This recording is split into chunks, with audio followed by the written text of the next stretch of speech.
Are you here? Oh, there she is. Okay, great. Not I saw her.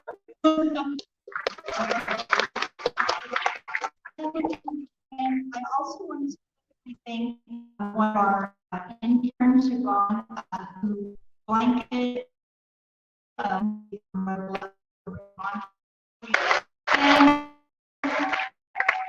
anybody else who worked stand up.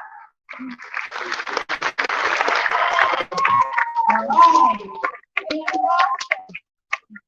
Okay, so there will be a raffle prize drawn tonight. I hope each of you got a ticket for a basket donated by Sir Optimus, which contains Napa wine train tickets and worth over $500. So it's very to your benefit to have one of those tickets. If you don't have one, feel free to go out to the lobby and get one.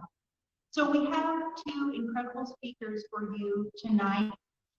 First on our agenda, Rachel Thomas.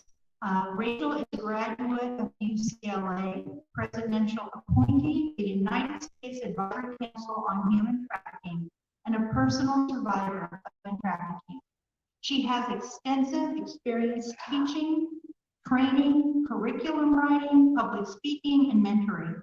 As a director of Sowers Education Service since 2012, Rachel has reached over 150,000 live audience members and millions more from numerous media outlets, including CNN, HLN, and the TD Jakes Show, the New York Times Upright Front Magazine, and ABC Newsmakers. Rachel is the lead author of the nation's most widely used human trafficking intervention curriculum, Ending the Game, Journal of Women and Criminal Justice, 2021, as well as the Dance Series, a sex trafficking prevention course for teens, which, by the way, we are using that in the high school at this time. So please join me in giving a warm welcome to Rachel Thomas.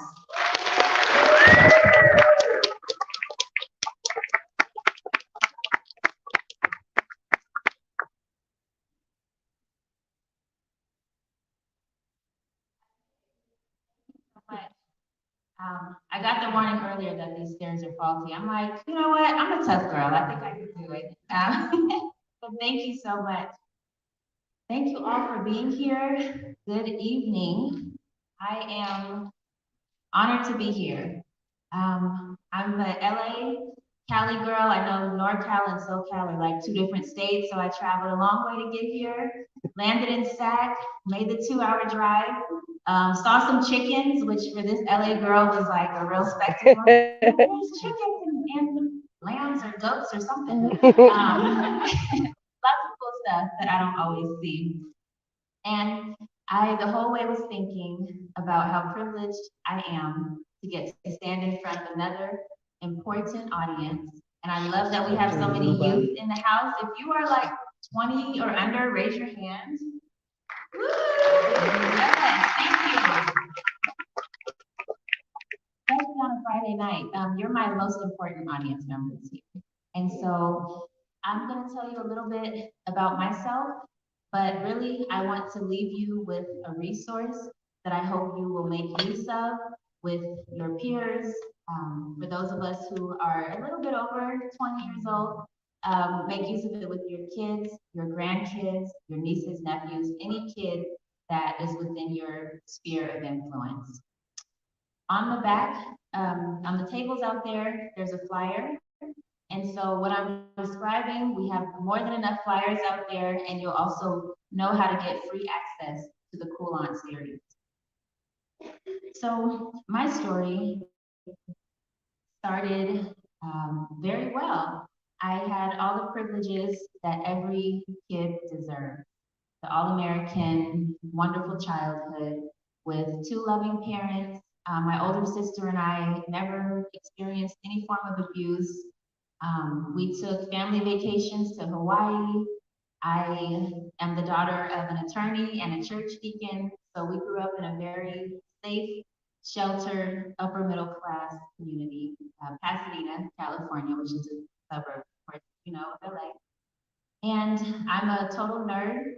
I love school and I worked really hard in school and I got into the college of my choice, which was Emory University in Atlanta, Georgia.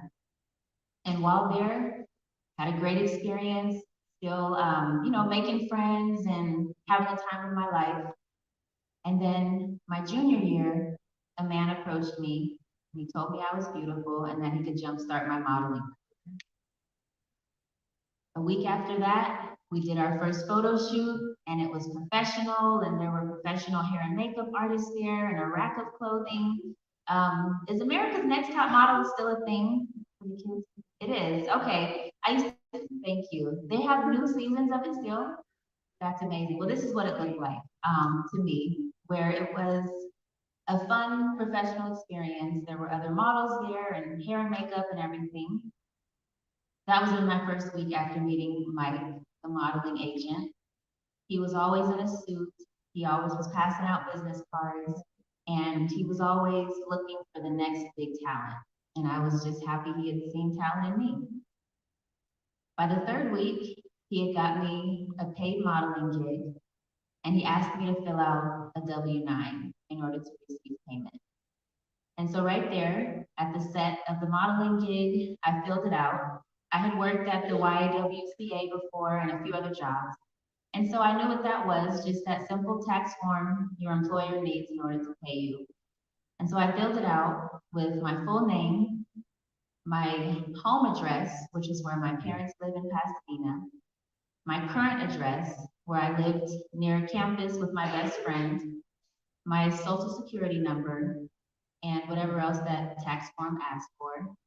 And I just gave it to Mike, the agent, assuming he would hand it to the casting director and I would be receiving a check in the mail.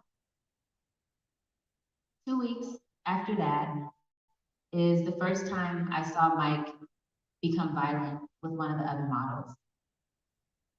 We were driving in a car.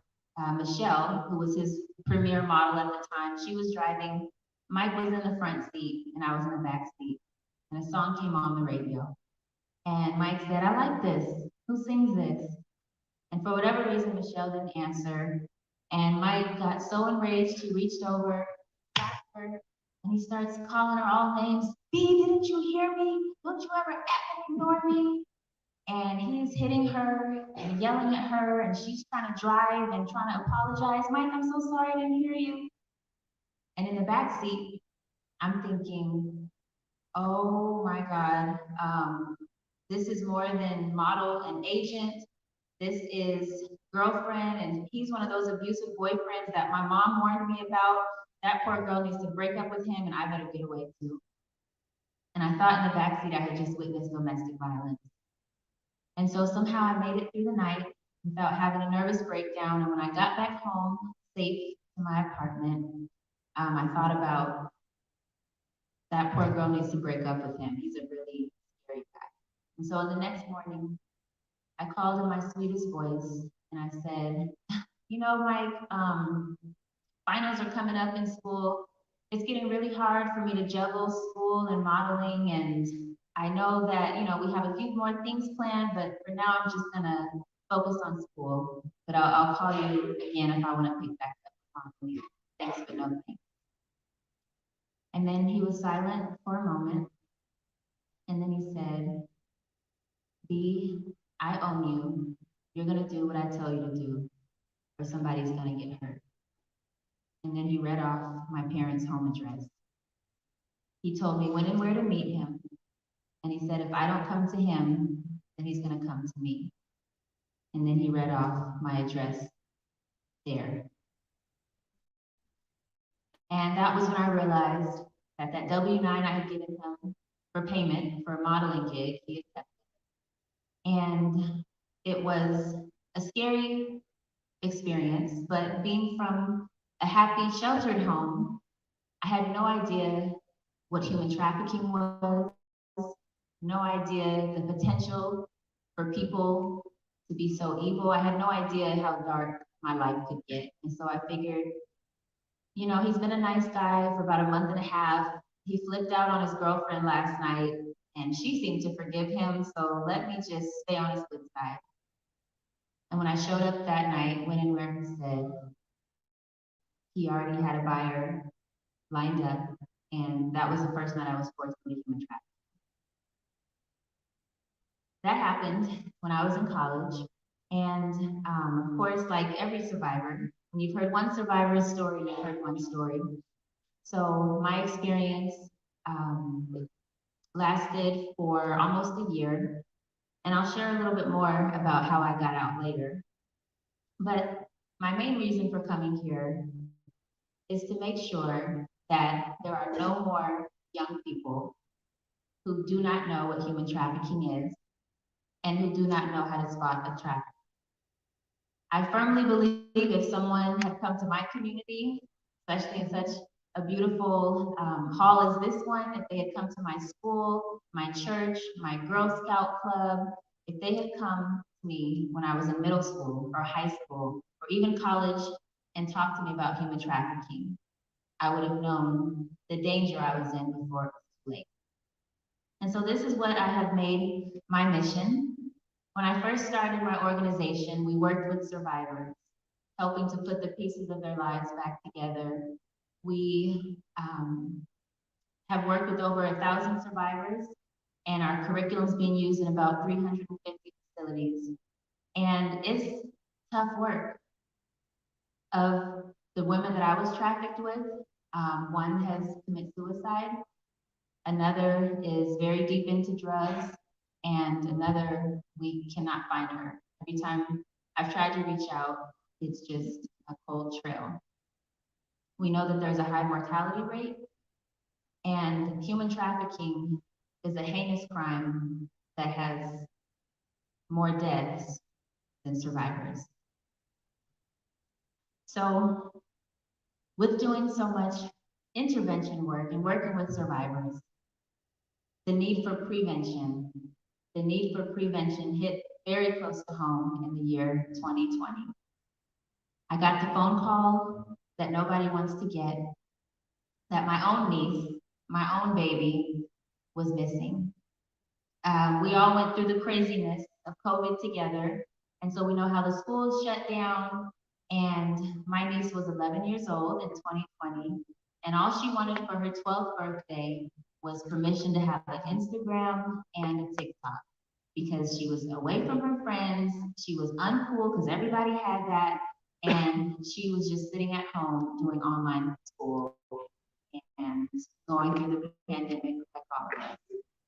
And so against their better judgment, her parents let her have TikTok and Instagram. Her birthday is in April. I got the call that she was gone in August. And from that experience, I shifted my focus from working only with survivors to getting serious about prevention. I created the Cool Aunt series with my own baby in mind for what I wish I had sat down and talked to her about. She was 11 years old, young, innocent, from a good home, smart, great student, not somebody that we see in all the documentaries, the kids in other countries that are being held in cages, or the ones, the runaways being kidnapped off the streets. That does happen as well, but all of our kids are at risk.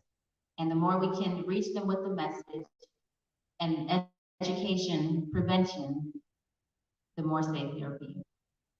So I'm going to show the Cool Aunt series, and I'm so glad to know that it's being used in schools. There are some great prevention curricula out there. This is not the only one. This was what I created for parents, social workers, for those who just said, I want to put this in my own hands and not wait for the school to do an 8-week unit on it and hope that they do it. This is something that can be used at any time. You can sit down with a kid for an hour and a half, and they're gonna know what they need to know about the basics of how to stay. And so I'll play the first video here. This is the intro.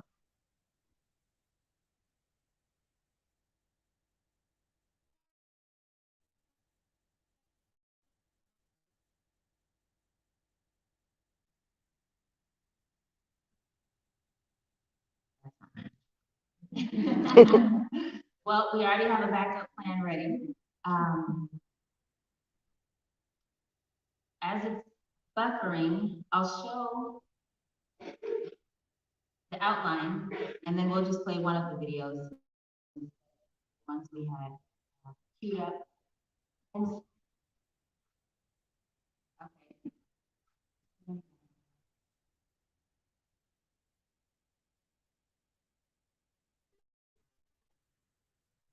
Right.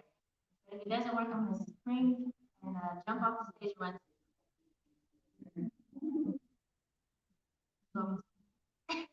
Sometimes people think that the only way you're gonna get caught up into sex trafficking is if you're like kidnapped and they throw you in a van and then they beat you up and drug you. However, that's not really the only way that people are getting caught up into sex trafficking. I came up with this idea of streams of influence. Because influence is not like force, like, it's just gonna take over. But an influence is something that kind of introduces you to something and changes your mind over time and has an impact on you. So right behind me is a stream of water. And I know for, young generation, it's like streaming Wi-Fi and you're thinking about like technology. But the original old school stream is water. And when you think of a stream, it's like a small body of water. It's not an ocean. It's not something that you're gonna like step in and drown and get like carried away. But over time, it really does make an impact on the ground around it. And streams lead to a larger body of water. And so we think of streams of influence. It's those small little drops that lead to something bigger. And it's an acronym.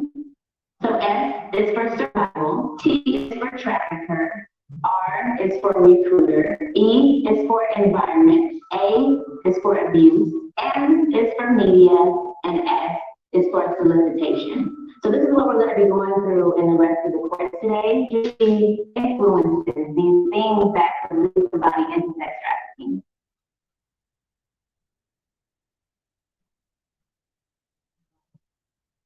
So that was not the intro video, but that introduces the streams, the 7 risk factors that lead to human trafficking. And then for each of those streams, there's a video, and we have real life teens acting out real life scenarios. And then I will step in as the cool aunt and tell them, okay, here's where the danger is, here's how to avoid this. And so for each step of the way, they get an understanding of how this risk factor can lead to trafficking. And if they find themselves in that situation, what do I do from here? And so I'll just play one more, and I hope this one plays. This is the media, as we know, has become a huge influence on our youth today. In fact, the Department of Justice in 2021 released a report saying that over half of all trafficking victims had some media involved, whether they met their trafficker or trafficked through an online website. More than half of all trafficking victims, there's some type of internet or media component.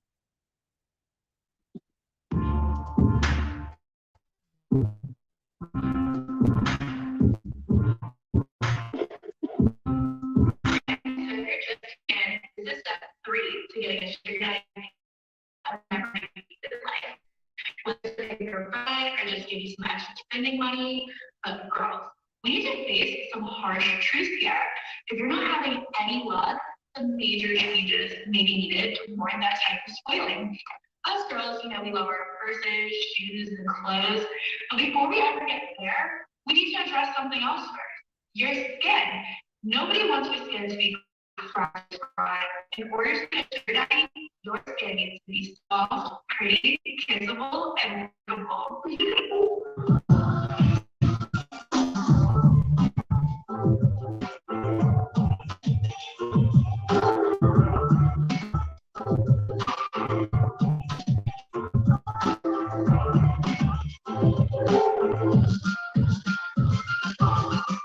Heather, what are you doing? Mom!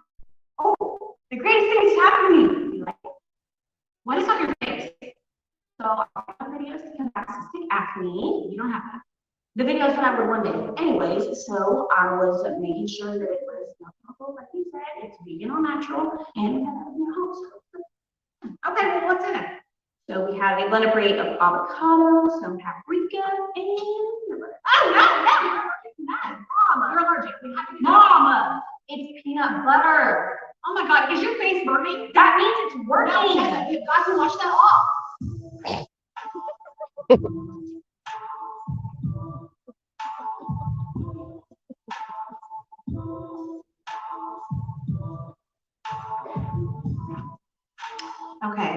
Okay, I'll just keep an eye on it. Thank you so much. Okay, the nurse says the Benadryl should help.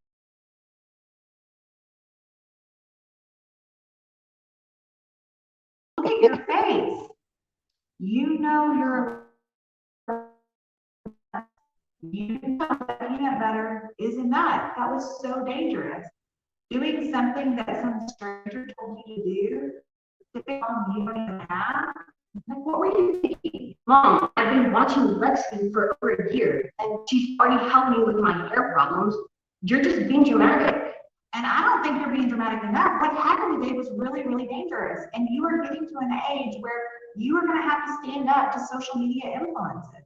Just because they're an influencer doesn't mean they're a good influence.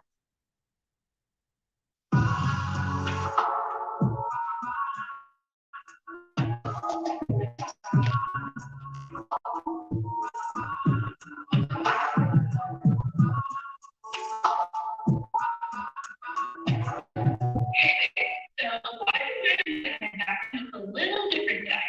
I'm vacationing in a beautiful camping backyard on a 5-star suite from a clear blue ocean. I want you to take a look around you. What do you see? I'm not saying you should be jealous, but I am saying if you aren't experiencing something close, you deserve better. And I'm here to teach you exactly how to grow up. So, step 4 is all about lift. It's time to flat those tires that's coming off the clearly, you guys can't afford lip injections, but you can afford a temporary method for future results totally last. All you need to do this is a rubber band and some sort of top, like a top fan or parents book using grease spray like Pam. You can totally use that. Hey, Kevin. Hey, Dad. Hey, I've got to head into the shop here in a little bit. But you just got here. I know, I picked up an extra shift though. Okay, well, see you later. All right.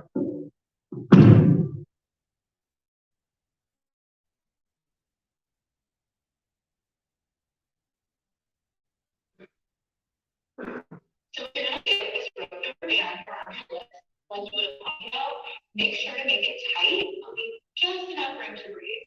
Make sure that once you're done with that, the office nearby. And what you're gonna do is you're gonna tap it over your lips and breathe in so deep that it They creates end up with contraction. permanent damage because the blood vessels in the lips exploded.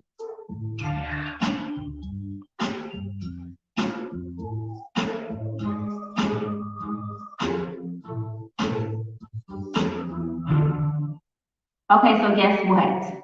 If you were born after the year 2000, you are officially growing up in a world of more media than any person before you ever lived before. I know y'all live in it, but I want to understand how media, like your generation, that your grandpa was inviting girls to play 8-ball, your network, your mom was not doing little twerk challenges on time, like something that we generate. And it's not that we would have done it, but it just means that we see all the stuff that's around us, to be exposed to and feel pressure to like fit in with our peers. We're talking about the media on TV, turn off our television, that is turn off.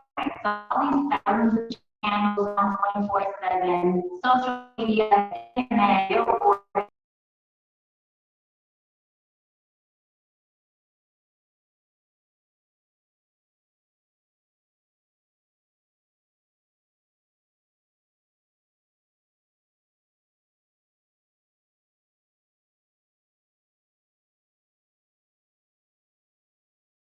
That's how media, the repetition, stuff in your face all day can have an impact. All type of media, everywhere, all the time. But the type that I want to talk about as it relates to the streams of info is media that you can literally be on, and it can become in your head.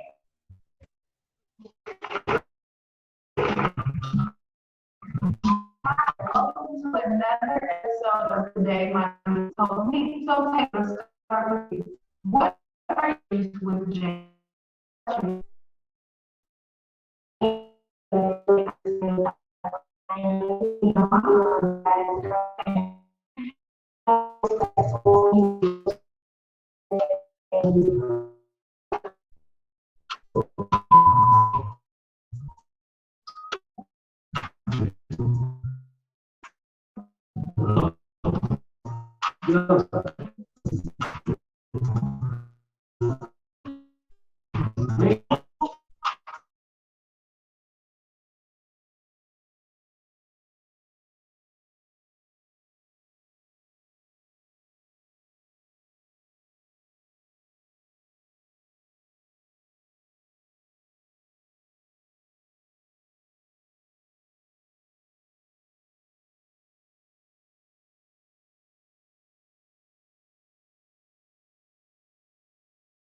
You're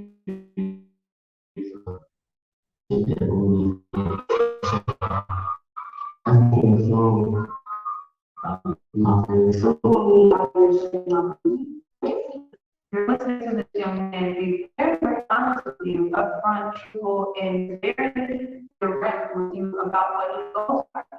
What is that still attracts you to him or wants to be with him if this is what he feels? Well, honestly, I can say money, money, money. So I just try to stick it out and try to work it out with him. But you know, you can only get so much. Well, there you have it, folks. Thank you to Taylor and James for being on the show this week, and we'll see you next week. What is your music telling you specifically about sex and relationships and our values? Whatever we listen to over and over and over in our head, can kind of become a voice in our head. Whatever has become dangerous as a string of influences and trafficking is if you're listening to music or following pages or just kind of have a lot of stuff in your face that's talking about yourself as expensive. So what I mean by that is if there's a dollar amount where it's like, oh, you know, only a certain amount of people with the right amount of money can have me, that's still putting a dollar amount on yourself. There's a difference between being expensive and being priceless, to where there's not an amount of money. When somebody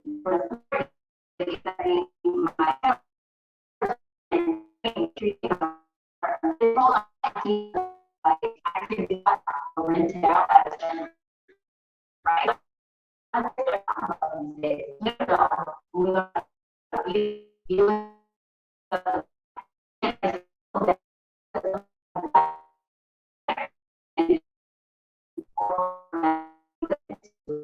lot of there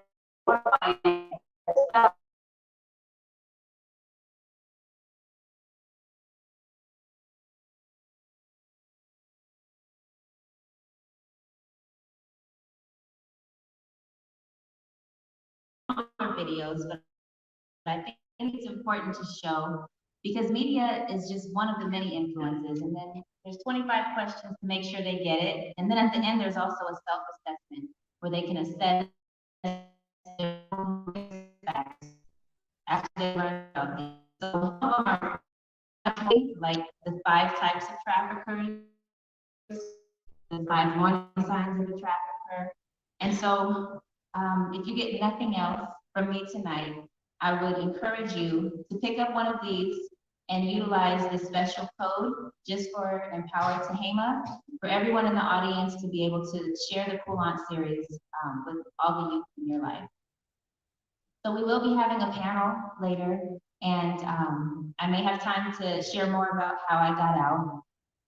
The short version is, and this is a very short version, someone reported it. The police helped me escape, and I had a loving home to go to start my healing journey. A concerned citizen reported it, the police helped me, and I went home to love. Those three factors are why I'm here today. Not everybody has those heroes in their life. And as a community, we all have an opportunity to be a hero in someone's story. I saw on there at one of the tables, reinforced, when you see something, say something. I'm excited to hear from our other panelists here, Ms. Rosas, about police presence, and she's a resource officer, and we have to be partners with law enforcement. We have to make the reports. We have to say it's not going to happen in our community. And for our community organizations, for those who don't have loving parents, we are that loving community that can help in the healing process of someone who's experienced the depths of hell.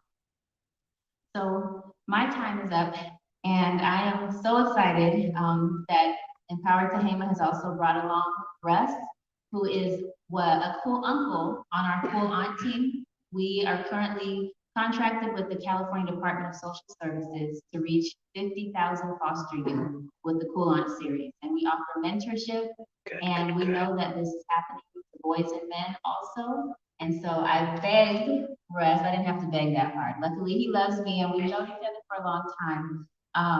But I asked Russ if he would come be on our team to work with foster youth. He is one of my personal heroes, and somebody with an amazing story of overcoming, but just an amazing, shining example of a protector, and how men can be involved in the fight against human trafficking. So thank you for your time, and turn it back over to you.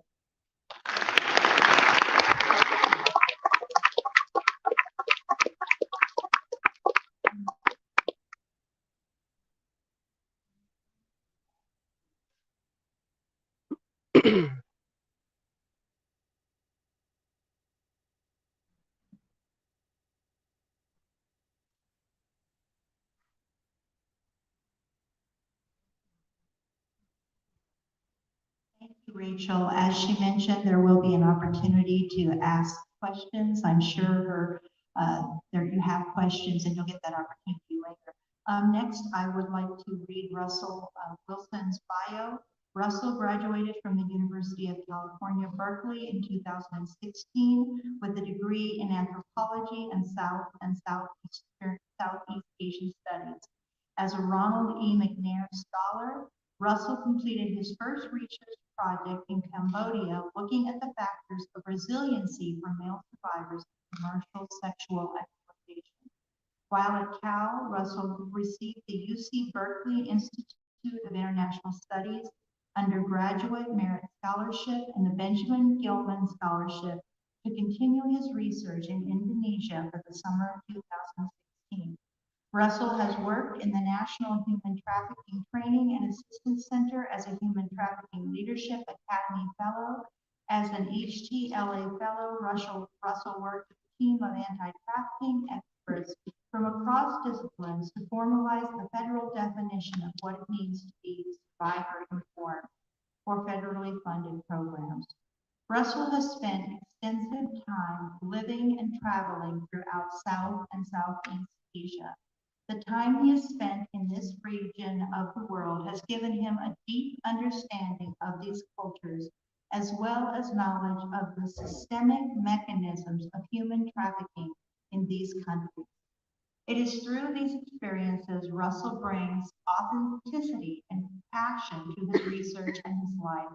Ultimately, Russell would like to bridge the gap of communication and collaboration between large-scale, top-down, multinational NGOs and the smaller grassroots bottom-up organizations by facilitating collaborative relationships. Please join me in giving a warm welcome to Russell Wilson.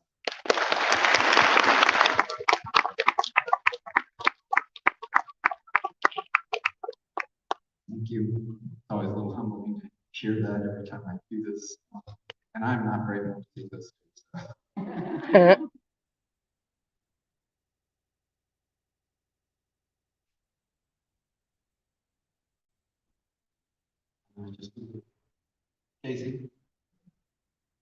I just do this. All right, well, while Casey's doing that,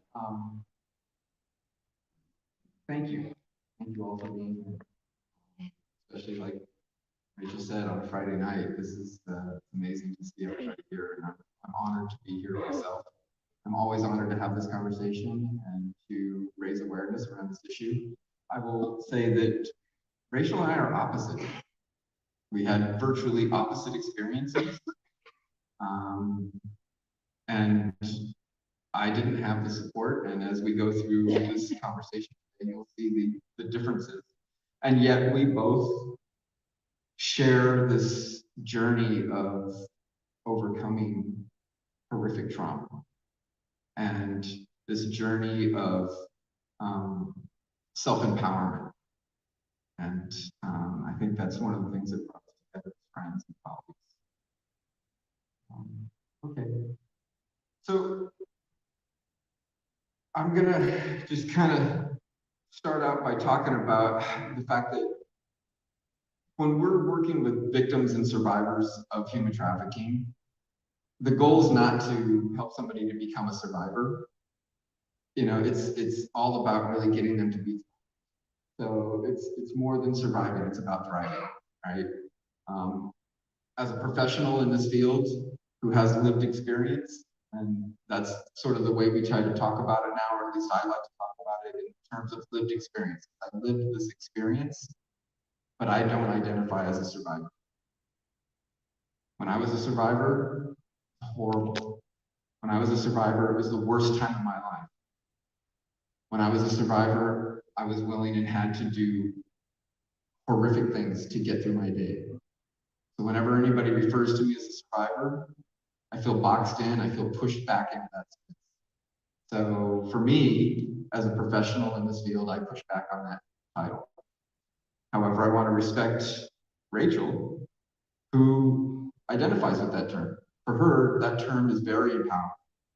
So for anybody in this room who identifies as a survivor, God bless you, and embrace that term and be empowered by it. But if you don't feel that way, if you feel uncomfortable with it, say something. Tell people, I'm not a survivor, I'm a thriver. And that's who we want to really embrace, is the journey of thriving.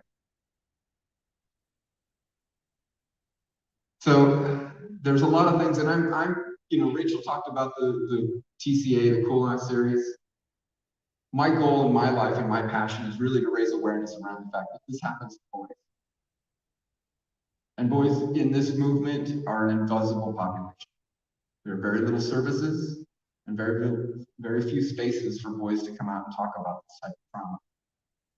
And so for me to talk about my experience, to talk about what I went through in my journey, is very empowering, because if I can help another young man who may have been or is going through something like this to go out and seek help and disclose to somebody that can help them get out of that life, then, I mean, dare I say it, it almost makes it worth it, you know, if I can just help one person.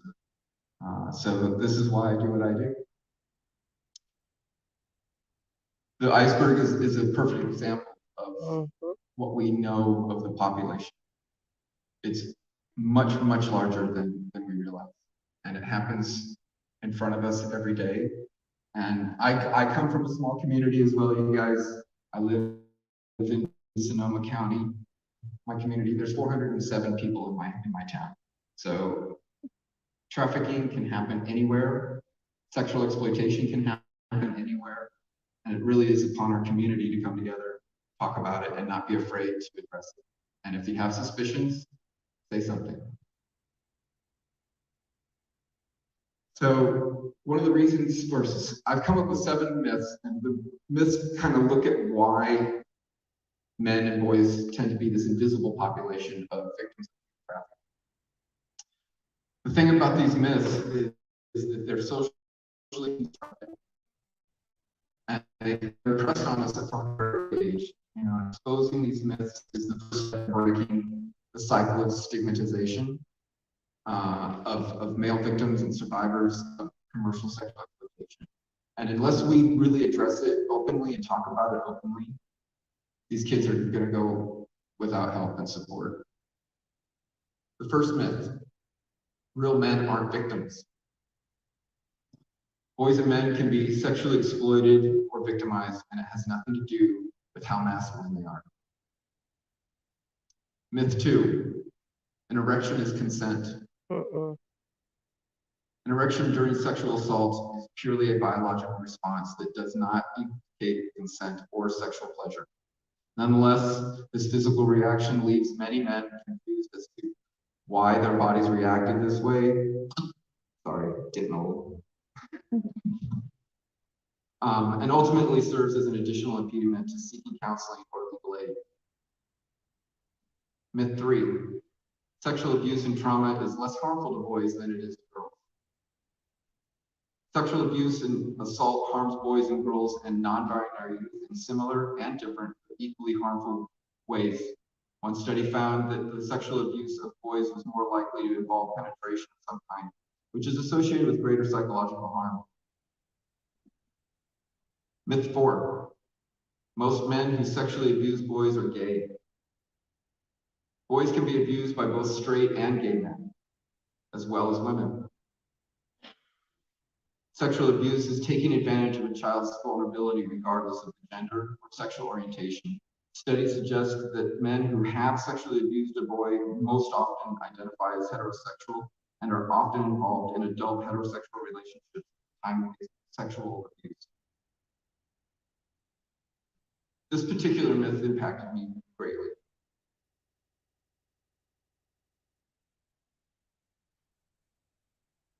My abuse started when I was 7 years old. My mother sold me to a pedophile ring, and I was abused on a daily basis for years. My mother started the abuse with me when I was 5. And all the time, every time that I was abused in a violent way, beaten, kicked, bloody, left for dead, it only happened from the men who identified as heterosexual. When I was, years later, when I was on the streets, and I had a little bit of agency about how I engaged in this activity, I moved to the gay community. It was just as exploitive. They took advantage of my vulnerability. They used me as a sexual object, but they weren't violent with me. So I think it's important to note that this myth about the fact that the gay community perpetrates child abuse and sexual exploitation, it's true, but they do it in a very different way. And if you have to choose one or the other, I'd choose not getting beaten to the point where I was in a hospital, and he didn't. Myth 5: boys abused by males must have attracted abuse because they are gay or become gay as a result. Boys' sexual orientation is neither the cause or result of sexual abuse. Abuse arises from the abusive person's failure to have healthy adult sexual relationships and his or her willingness to sexually abuse the victim. It has nothing to do with the sexual preference of the victim. Therefore, it cannot be a determinant of a person's natural sexual orientation. This was another hard one for me because all of my earliest childhood experiences were with men. And as a heterosexual man, it was immensely difficult to come to terms with that. And I hid it. I wouldn't share it. I wouldn't talk about it. And so it was one of the other reasons why I didn't get the help that I needed and the support that I needed. I hid it from everybody. Myth 6: if a boy is abused by a female, he's lucky. If he doesn't feel that way, there's something wrong. Premature, coerced, or forced sexual exploitation are never positive, regardless of the gender. To be sexually objectified by a more powerful person regardless of gender can cause lasting harm. And one of the things that we do in this society to reinforce this myth is that when women are caught having abusive and inappropriate sexual relations with minors, the consequences for them are far less than it is for a man. Women rarely see prison time. What does that tell the victim? That they're making a big deal out of nothing is what it tells them. Myth 7. If boys are abused, they will continue the cycle of abuse with others. Most boys and men who are abused or assaulted will not go on to abuse or assault others. This myth is especially dangerous because it can create tremendous fear. They may not only fear becoming an abuser themselves, but also that others will view them as potential abusers. The stigma further suppresses a person from seeking help from their trauma. In all honesty, even to this day, this myth still haunts me. It takes a lot of courage to face this and address this. Remind people that just because someone was abused does not mean others.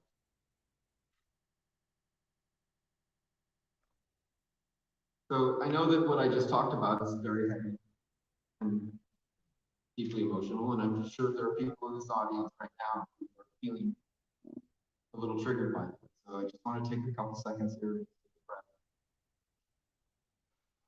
and let you know that I'm okay. I'm here. I'm happy. I have a great life. I have 2 beautiful children. I have incredible friends. So there's hope, right? And that's why we're here. Is that just because somebody goes through this doesn't mean that their life doesn't mean that these experiences define who they are, define their future. And as Rachel said, they don't have the love and support like I did, child. It's their community, you know, the saying. So as a community, we come together and we wrap around these kids and we show them that there is love in this world. So where's my timeline? I can easily run over, so I'm kind of always looking around for that book. It's gonna pull me off stage. Okay. So 15 minutes is just barely enough time to go through this next section.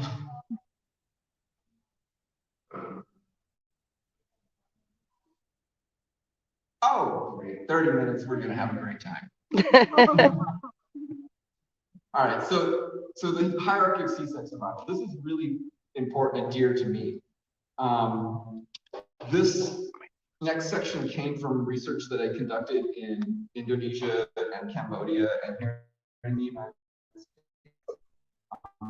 Undergraduate student program. And I interviewed probably 120 or more people at all stages in their relationship with trafficking, whether they were being trafficked at the time, trying to get out of the life and facing their trauma and in that healing space, or they were really fully engaged, thriving individuals who had put this trauma behind themselves. And I want to be careful with that last term. That trauma is never really not a part of us.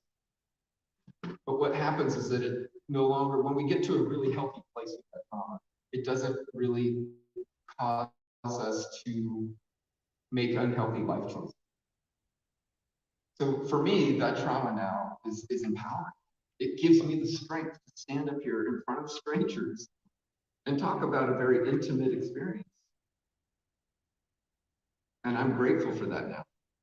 So for me, that trauma now has become a point of.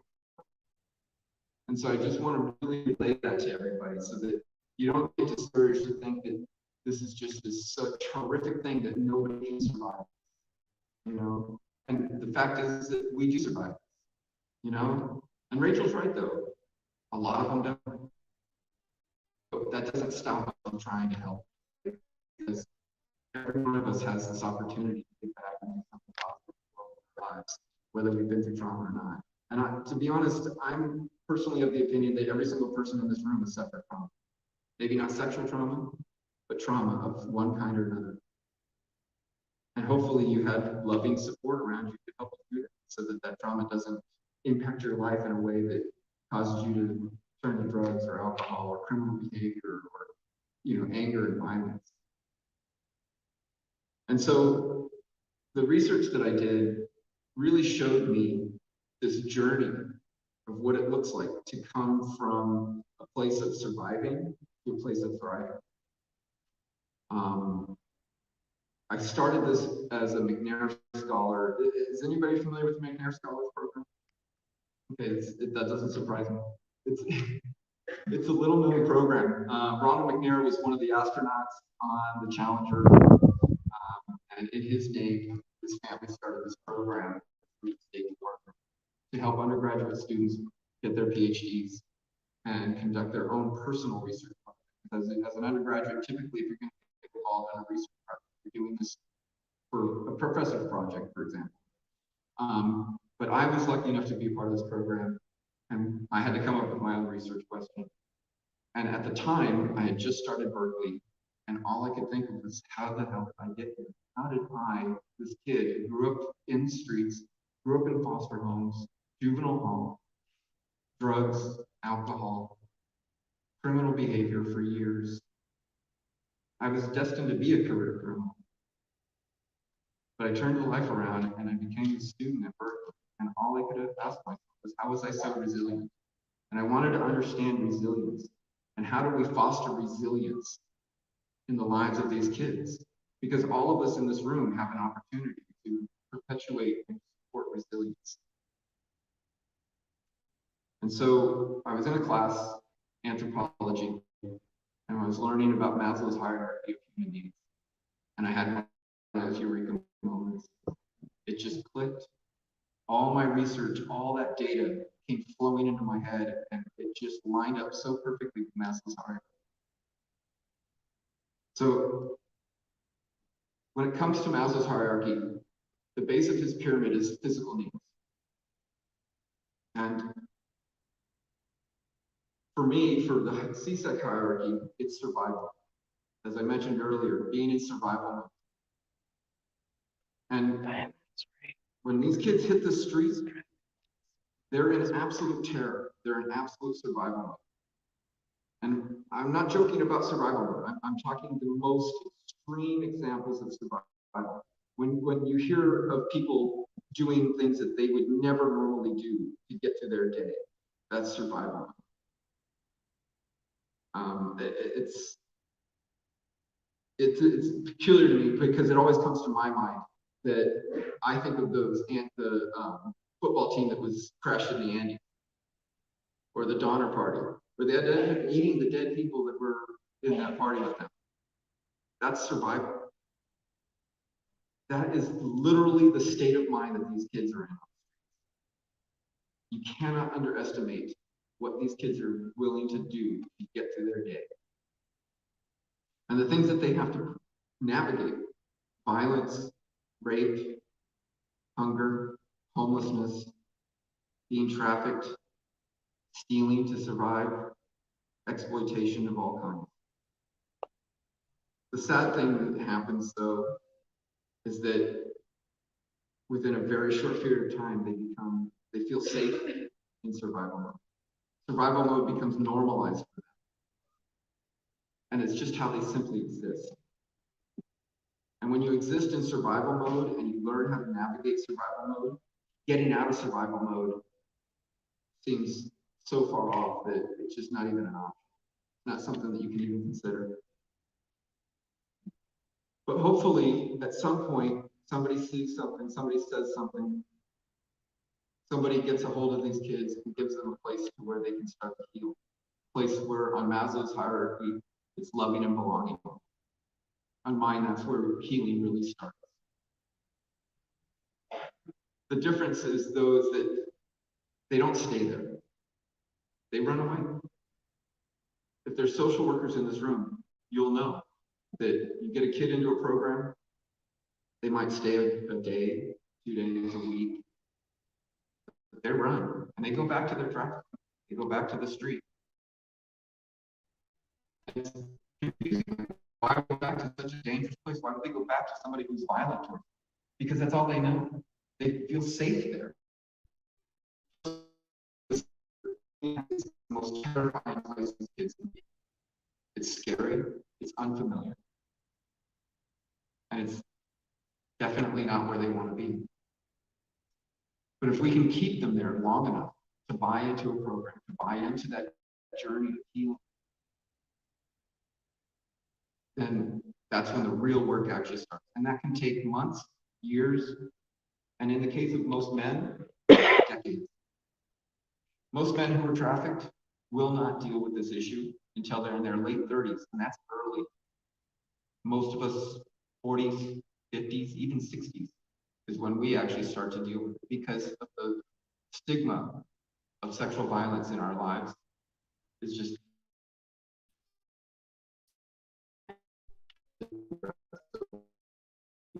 very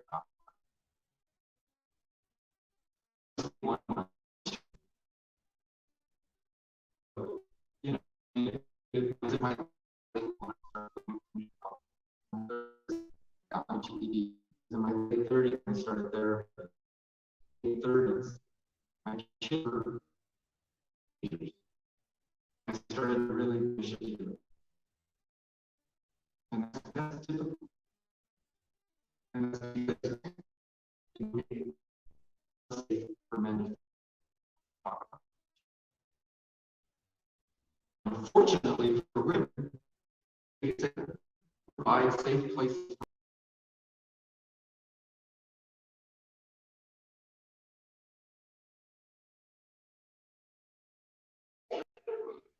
They get out of the life, they get the help.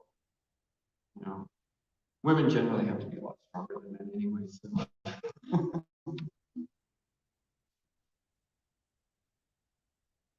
As somebody starts to really buy into the healing journey, they start to build self-esteem. And that belief in a future starts to develop. Remember, when you're in survival, there is no future, there is no tomorrow. So planning for a future, setting goals, why put your energy into something that is down the line tomorrow, next week, next year? Why bother? You're not going to be alive. I mean, that was the mentality that most of us have. So to get us to believe that there is going to be a tomorrow, we're going to wake up and have an opportunity tomorrow to take advantage of, that's a huge monumental step. But as that belief starts to develop and evolve, and that belief in ourselves and that self-esteem starts to evolve, you know, we start to make healthier life choices. You know, we learn how to set and achieve goals. For me, getting an education was huge. Changed my life, changed how I saw myself, changed the value I had in myself. And ultimately, as Maslow says on his side of the hierarchy, self-actualization. I really actually love that term, but for me, it was thriving. And when I was thriving, as I am now, I have morals and ethics that are solid, the bedrock of my life. On the streets, morals and ethics will get you killed. You just simply can't afford to have them. Achieving my goals, I know how to do it now. Because achieving goals is a skill. You have to learn how to do that.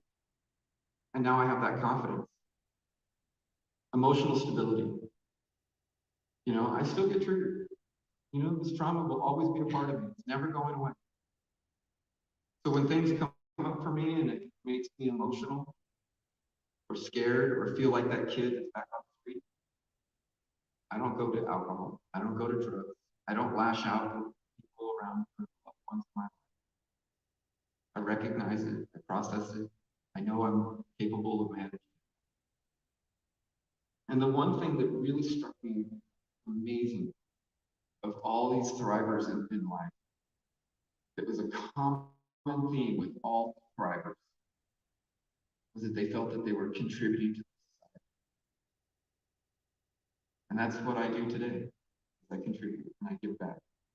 That's why I do what I do right now. and share my story and try to raise this awareness. And in all honesty, I do this mostly with law enforcement, specifically educators, social workers. But a little secret, this is my favorite opportunity, a whole community. This audience right now, this is the audience that I'm really trying to reach. Because you guys, even if you're not a social worker, you're not a cop, you all have an opportunity to make a difference in the lives of victims of trafficking. That's mostly my presentation, but I also am kind of an open book. And I love questions, and I'm here to answer any questions that anybody has until we run out of time. Is that okay? Oh, am I on the panel? Oh, I'm on the panel.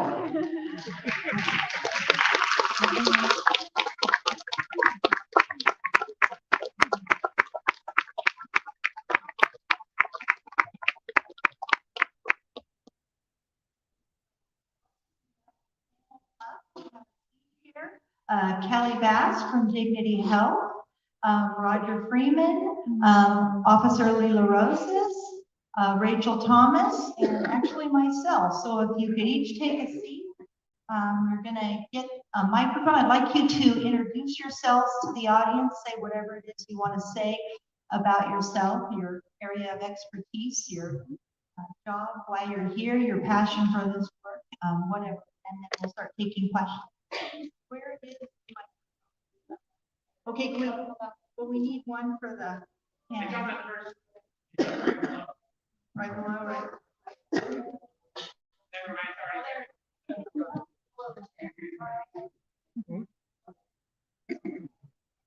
We're good.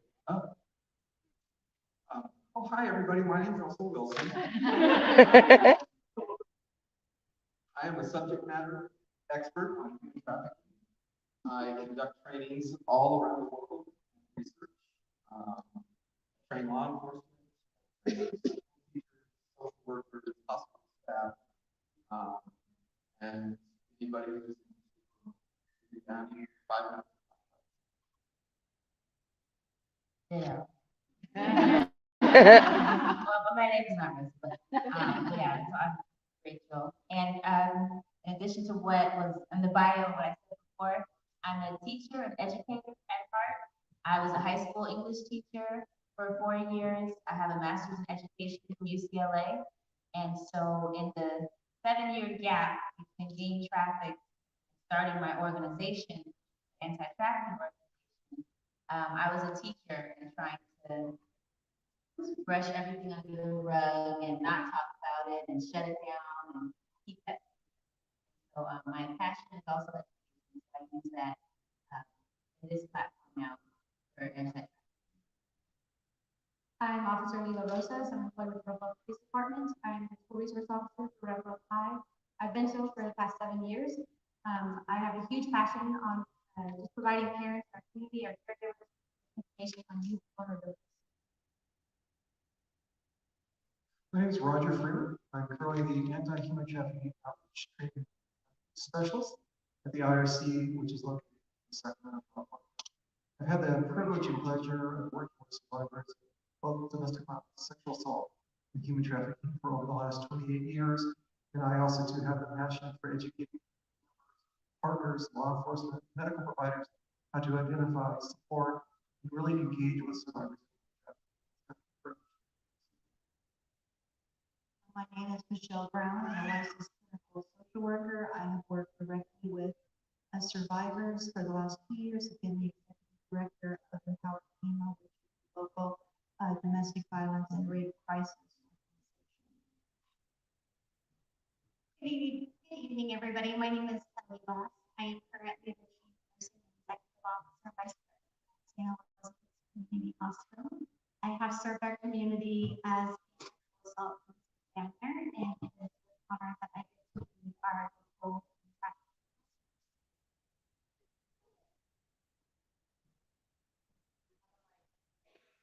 I don't think, oh, there. We have a mic, if anybody has any questions on those side, raise your hand.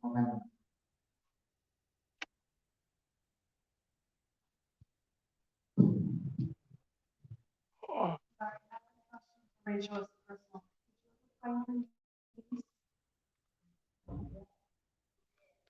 Thank you. So the question is, did I ever find my niece? Thank you so much for asking that.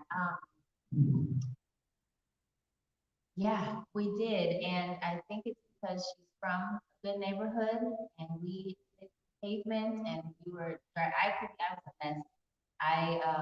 The work that I do, my mind went to, oh my goodness, she met someone on Instagram. We probably got her a bus ticket. And so I was too shattered to drive, but we had people driving around. I called every law enforcement that I knew. And we ended up finding her just after midnight. So I got the call at about 5. According to the Ring camera, she had left the house at 3 with a backpack. So 3 to about midnight, she was missing. And when we found her, she had walked for 4 miles, and she had run away from home because she was upset that she got her phone taken away from the bag. So it wasn't that she had been lured out of home, away from home, but the statistics say that for a runaway youth, within 48 hours, will be approached by a trafficker. And it's less than 48. Russ always interrupts. I go by the stats, but what is it?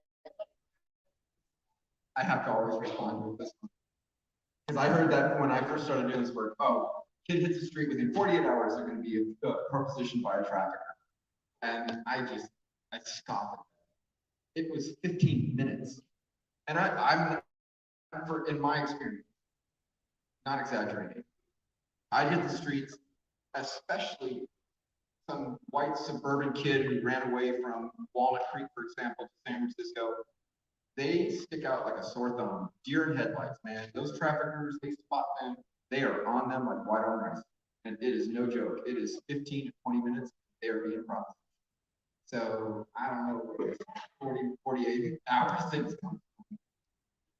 And that's why, I've heard that experience also of certain, neighborhoods, especially if you're like the traffickers, they circle around the block for foster homes, like, oh, we got a runner. And so I believe my niece not from that type of a neighborhood, was from somewhere that they're not riding up and down the street for their next thing. That's the only reason that we did it.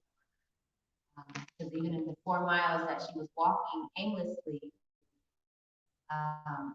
she was still in a pretty affluent area. But yeah, less than 40 hours.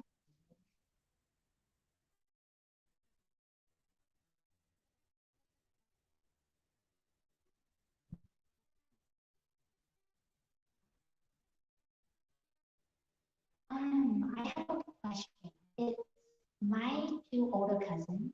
They were molested when we were 3 years old. I was in the house. So is there any advice you could give me to be there for them? Anything that's happened?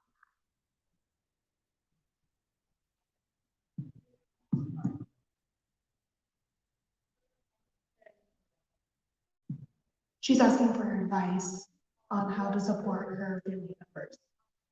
How to support her family members. That's a beautiful question, and I think that, what you're offering to do, it takes a lot of courage. I think the worst thing that we can do is just ignore when we know something that is happening to someone that we love. So just being able to be present, spend time with, be authentic, non-judgmental, and certainly be looking and, for any concerning behaviors that may occur. Maybe if they start talking to you about, hey, I'd really like to hurt myself, or maybe I am hurting myself, that is definitely cause to get adults involved and let them know, and just know that in your community, there are resources, actually free resources for therapy and counseling services for any childhood abuse victims. Okay, does that help?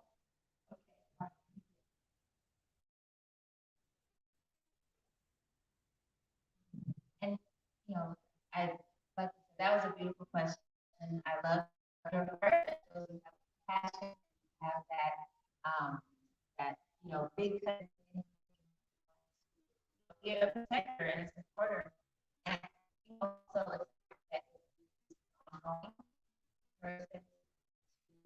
hold their hand as they do it.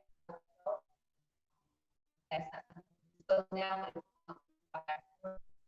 make sure that they're in a safe place now. Safe person and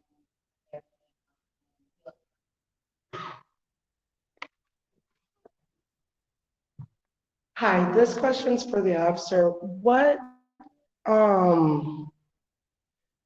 precautionaries are schools taking to protect the students from potential predators scouting the schools for potential victims?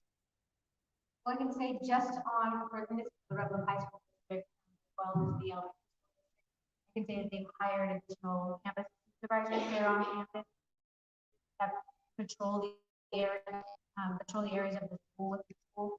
They're very familiar with who's typically there and then who stands out, who's not supposed to be there. They're quick to escort them to the main office on campus without properly going to the main office.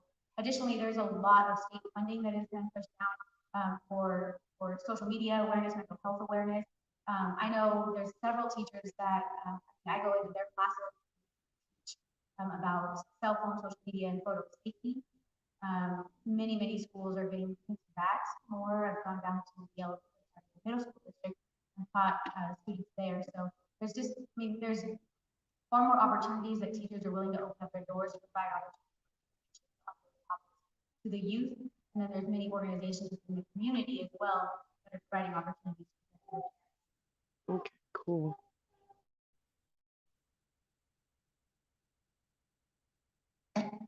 Hello. Okay. This question is for Kelly.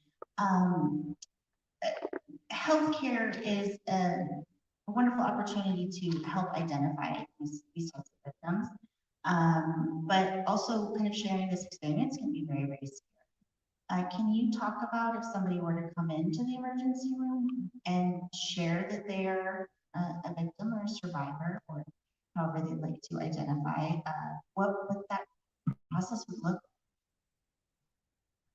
That's a big question. Thank you so much for asking. We had a patient that arrived in our emergency department. All of our staff have been trained.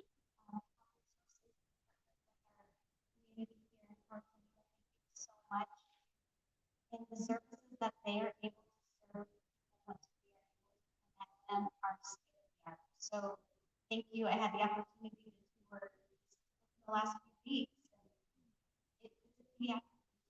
Go to one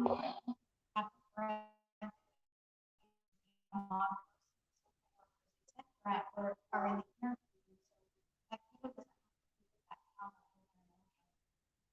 And then I think to this, it's not usually the first time people that have suffered trauma are willing to open up to even their providers. So every patient, every single day, every single we have and red flags or awareness that we're looking for, and then we approach that to the best of our ability to make this connection. And if we are at all suspicious that there's any possibility of trauma or harm, then rather than the application for an adult, we provide the hotline number, that in their sock, or in their pocket, wherever they feel safe. And then we're even trying to ask for people that might be accompanying that patient out of the room, because oftentimes doctors won't leave the patients, right? They want to speak on behalf of them, and they want to keep their story sealed so nobody knows. And so as healthcare professionals, we are trying to find ways to have them step out of the room without causing harm to that patient. And just assure that we're here, please not the way, please, we got to share with the friend for all.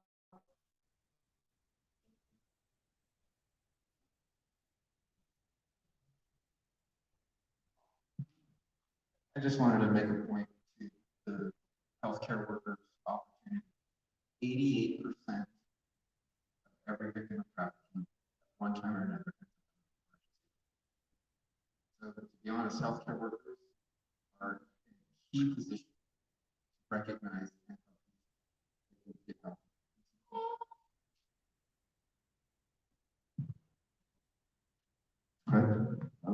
This question is for Russell. As a man who has also experienced sexual exploitation, can you just give a little, maybe some bullet points on your journey to just like learn how to connect with like humanity on the intimate level, like connection level, passionate. Just a little bit about what that journey would look like. The journey is not over, for sure. You know, it's a lifelong journey, and what it looks like is it's certainly not a linear straight line. It's a weekly line. It's a roller coaster ride. Good days and bad days. Consistency in healthy food, exercise is huge. Consistency in sleep helps a lot. And just making connections with people that don't shame is, I think, the most important thing. And it's on the shame thing. It is the #1 reason why people don't get help. It's the #1 reason why people commit suicide. It's the #1 reason why people hide this, don't discuss it, push it down and bury it. And so and people shame people for this without even knowing that's little comments, you know, in social settings that somebody hears. Well, I can't share this with that person. So I think that if we can address how society shames people for being victims, men or women, but we also have to remember that shame isn't just external, it's internal. You know, the years that I shamed myself, complained to myself, you know, why didn't I fight back? Why didn't you work harder? Why didn't I even say something? It was my fault. I put myself in this. Those are things that I told myself, and I had to learn how to change. And I had first, to be honest, I couldn't expect society to stop shaming. I had to stop shaming first. And when I finally put down the shame button, stopped pushing it, boy, that was a big day. So I think that we can address that within ourselves first and foremost. You're really on your way.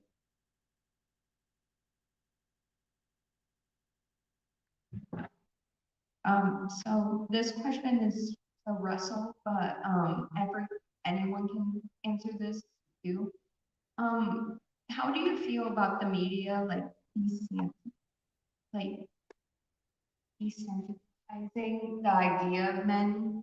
Because like growing up, I always watched like episodes of like men like getting assaulted, you know, was played for laughs. And you know, especially during the 80s and 90s, those old shows. How do you feel that has sorry. How do you feel that has played a part into, especially with male victims, sex trafficking? I honestly, this is just a personal opinion. I may be right, I may be wrong, I may be hitting on this a little bit. I would say that the media is much more influential, especially back in the olden days of the media was much more influential on young girls. You know, I think, not to say that men are immune to the influence of the media, we are.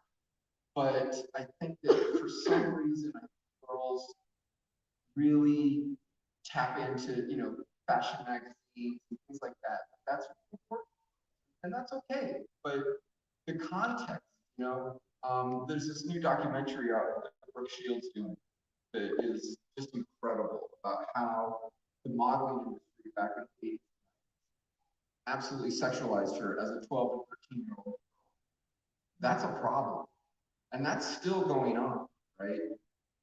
The problem with men that, or the problem that men face when it comes to this issue and many other issues in issues with relationships with each other, relationships with women, is toxic masculinity. This false idea of what a man is supposed to be, like we're supposed to be tough, we don't cry, we're the rock, right?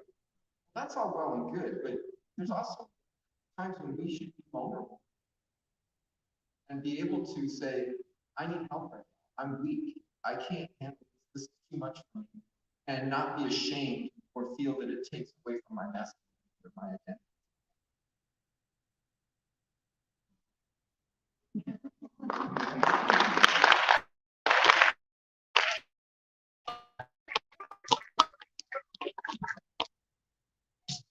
Does that work? Okay, this question's for the entire panel. I worked in child welfare for a long time, and it's interesting because the issue of sexual exploitation isn't new, but awareness of it is relatively new. And so curious from each of your standpoints, what you think are markers for success as far as what implementation of education around sex. How do we know that the programs we're implementing are That is a great question. You know, I think, so when the state of California passed Senate Bill 855 in 2013 and said, as a state, we are going to, when we find somebody under the age of 18 having sex for money, we're not going to call them a prostitute, we're going to call them a victim of commercial sexual exploitation. We're not going to send them to probation to be put in jail as a criminal.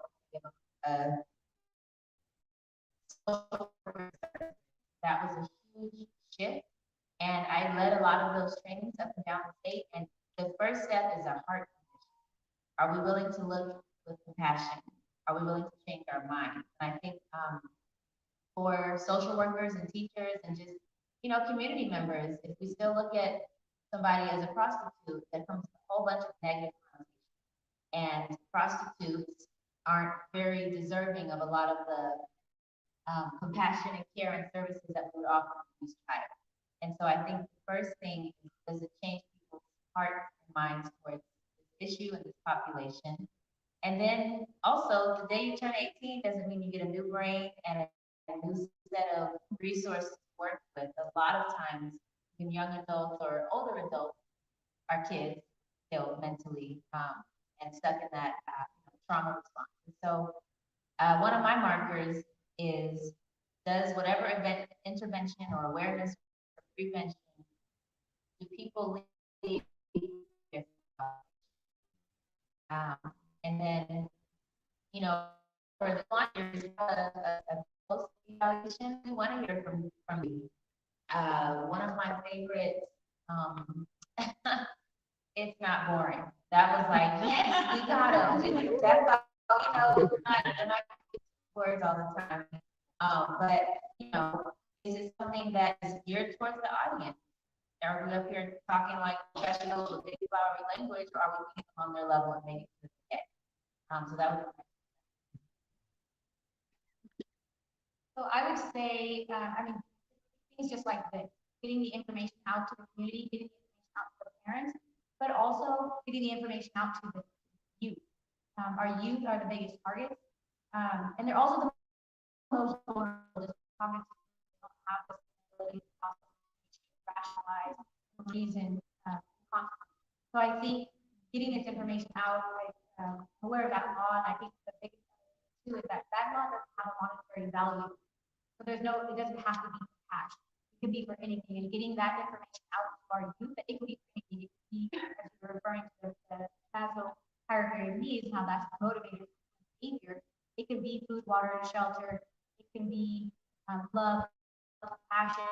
It could be that sense of belonging, like that. So getting that information out to all of us as parents, as educators, as professionals, caregivers, getting that information out that all of our kids are vulnerable. Every single one of them, because every single one of our kids has, every single person has a need. So getting that information out, having forums like this, I think that's the biggest intervention. I think one of the other major markers I in this audience is people that agree. I think as a collective, we have a lot of power that individually we look at these issues as this challenge and we feel helpless. But by coming together and voicing our concerns, supporting law enforcement, doing great work, supporting our local nonprofits, working with these survivors, letting our elected officials know, hey, this is an issue in our community. Maybe you don't see it. Maybe you may not believe there are victims in our community, but I know that they are. And this is an important priority to me. I'm going to hold you accountable, bring the change that I demand as someone that's voting. So I think part of it is having that personal knowledge, using the knowledge that you're taking away with you this evening, and then using that now knowledge to impact the community. Again, we have some really great experts here and some really great nonprofits who are doing that work. Add more on that. Each of you has experience, and there's going to be something that here tonight. I would say to you, tell people what that is. The biggest myth is that this isn't a problem.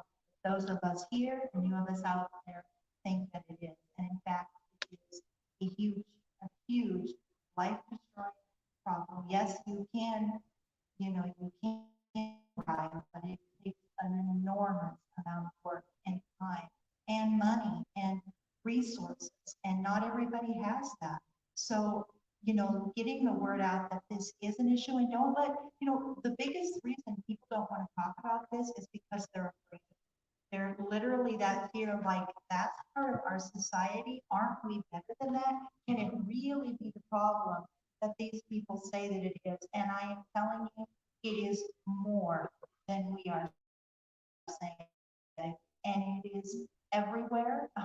There are definitely, I'm just going to be bold here and say that there are people in this audience this evening that have been trapped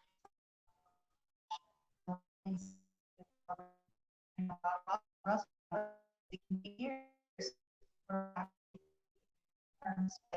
Oh, that's what that was when my mother sent pictures of me to someone and received money in turn to help pay the rent. And so it definitely is, again, like I said, a huge problem. Don't stop talking about it. Please talk about it. And if the first person you mention it to says, I don't want to hear it, rest assured there's somebody that will. So keep this train going. I think one last thing just to add on to that conversation. Please remember your hospital's open every day, all night, and we are the community. We are able to help connect.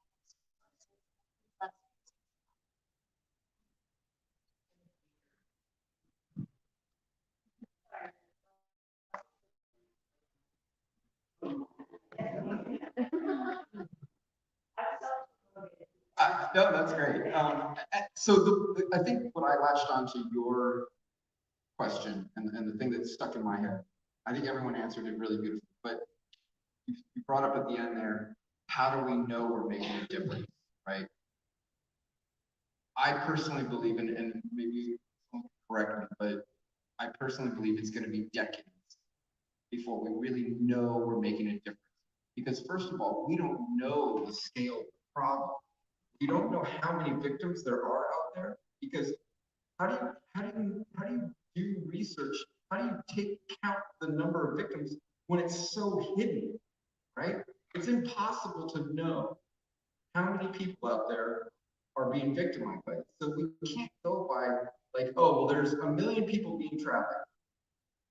Maybe there's more, maybe there's less. But what we have to do is address the fact that even one person is being trafficked. If one person is being trafficked, then we all need to be doing this and having this conversation. And it's when organizations like Empower Tehama all of a sudden are sitting around putting it up. We've done our job. There's no more victims. That's when we know we've made a difference. But I think we're so far away from that that it's going to be decades before we even see that all these programs are having the kind of impact we want to see, right? We just have to have faith. We have to have faith that we're doing what we can to fight this. You know, we know it's an issue. We already know it's an issue. Clearly, this audience proves that we came here to talk about it. So it must be an issue. So we can address that, we just move forward from that and say, okay, we're just going to address the issue. And we'll worry about the numbers later. That's my opinion about whether or not we're tracking.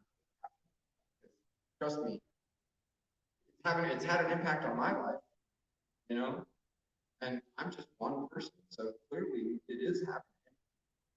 I think to sit there and say, well, are we impacting 10% of the victims out there or 50%? Those things are relevant. I have another question over here. So my question is for, Officer Wilson. How do we go about protecting our kiddos that we as parents see their friends being, a bad influence that can cause potentially some damage? Where they may say, you know, don't like this person, so you can friend with them or this. And our kids, because they're pleasers or they want to continue to be friends, they're doing it, but not really realizing how now they're making themselves look and how they're changing in a way, they're changing their mindset. How do we break that friendship without like, oh, it's my mom, you know, that's the issue. Makes sense. Yeah, and the other thing is too, you just tell them like, no, you cannot absolutely talk to them, they're gonna do behind your back.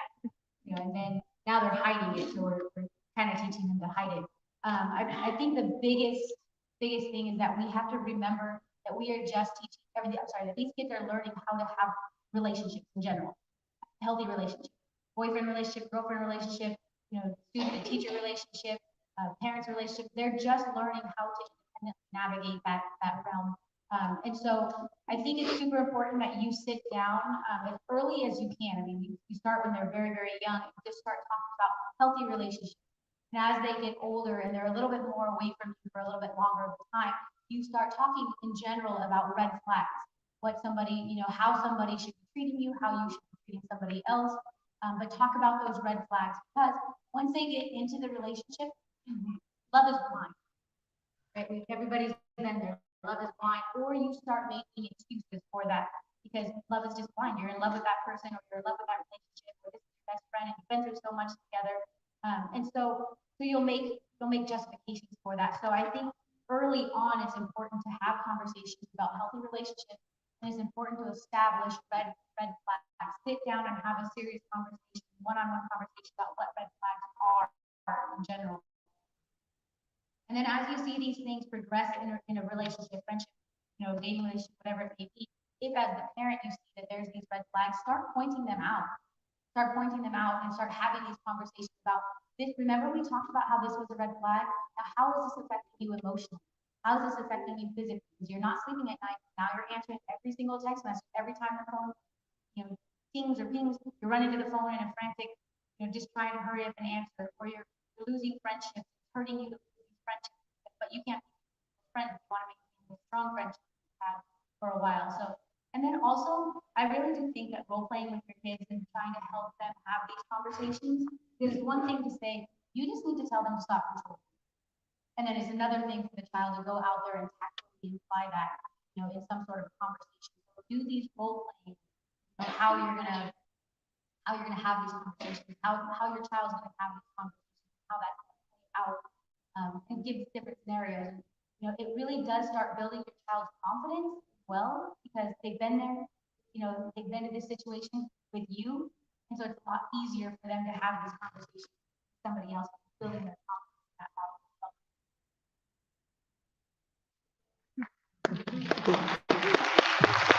I have a few questions. I'll go to the back to your hands are up.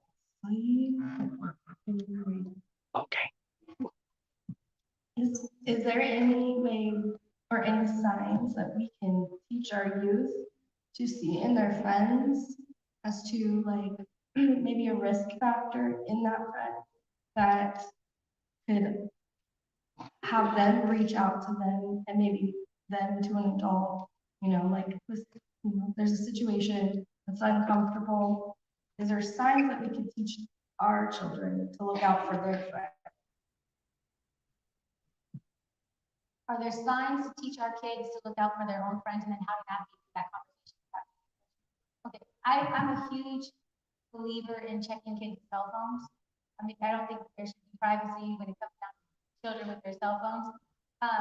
And I think that you could use that as kind of a prompt, like, hey, I was reading through this and I noticed that your friends seem really distressed. And again, have that dialogue as to like, what do you think is causing, healthy, what do you think is healthy for her? Do you feel like it also impacts her grades or whatever else? And then from there, try and offer resources. The other big thing too is continue to come back to that. So they're not gonna be like, oh, hey, yes, we had this conversation. I'm gonna run and go and solve all the problems. But again, implementing those conversations in normal conversations is difficult. And so they might go over there and plant a seed, and nothing's really done yet. As parents, also have to go back and check on, hey, did you talk to your friend? I'm still really worried. Again, one thing that was mentioned, if there's a situation that's currently unsafe, as the adult, you have to do the right step and try to help.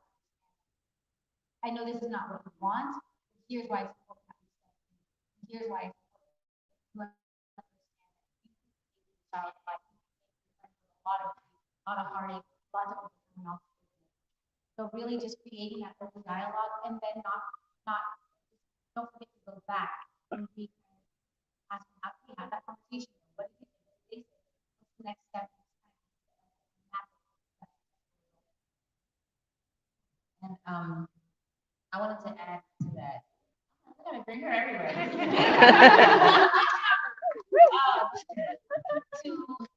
add to that, specifically about trafficking. So in the trafficking video, talk about the 5 types of traffickers. And of course, not everybody fits 5 main categories. I also explain 5 red flags of a trafficker. Of course, you have a bad influence with a friend that can be drugs or anything else, but trafficking,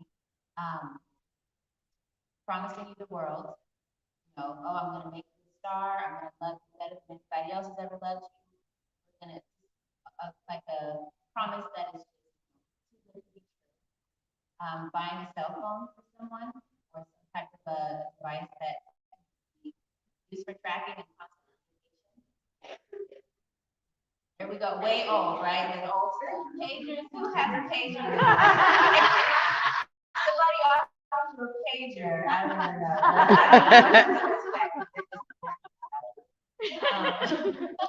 Hey, they had it back in the 90s. The third one is not,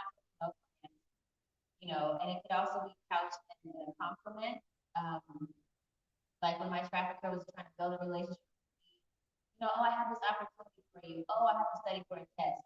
Well, this is so important. I think you're going to ace this audition. And it was never forceful, but he did not take up on the answer. So, noticing when you try to tell someone no thanks. Other two, have to watch the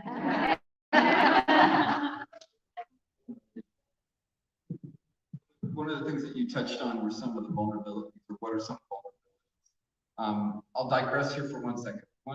Back to my presentation. I get asked a lot, what are the different vulnerabilities between boys and girls? There isn't. Boys are just as vulnerable, and the things that make girls vulnerable, exact same things that make boys vulnerable.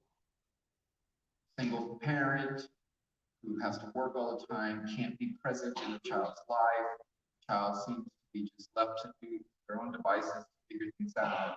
And traffic will exploit that. They'll come in and they'll be like, oh, well, I can give you things that you're not getting. Those are the key things that traffickers and predators are looking for, right? Is these vulnerabilities, these things that their emotional, physical needs are not being met at home. They'll come in and they'll promise to meet those needs. That's one of the key ways that traffickers and predators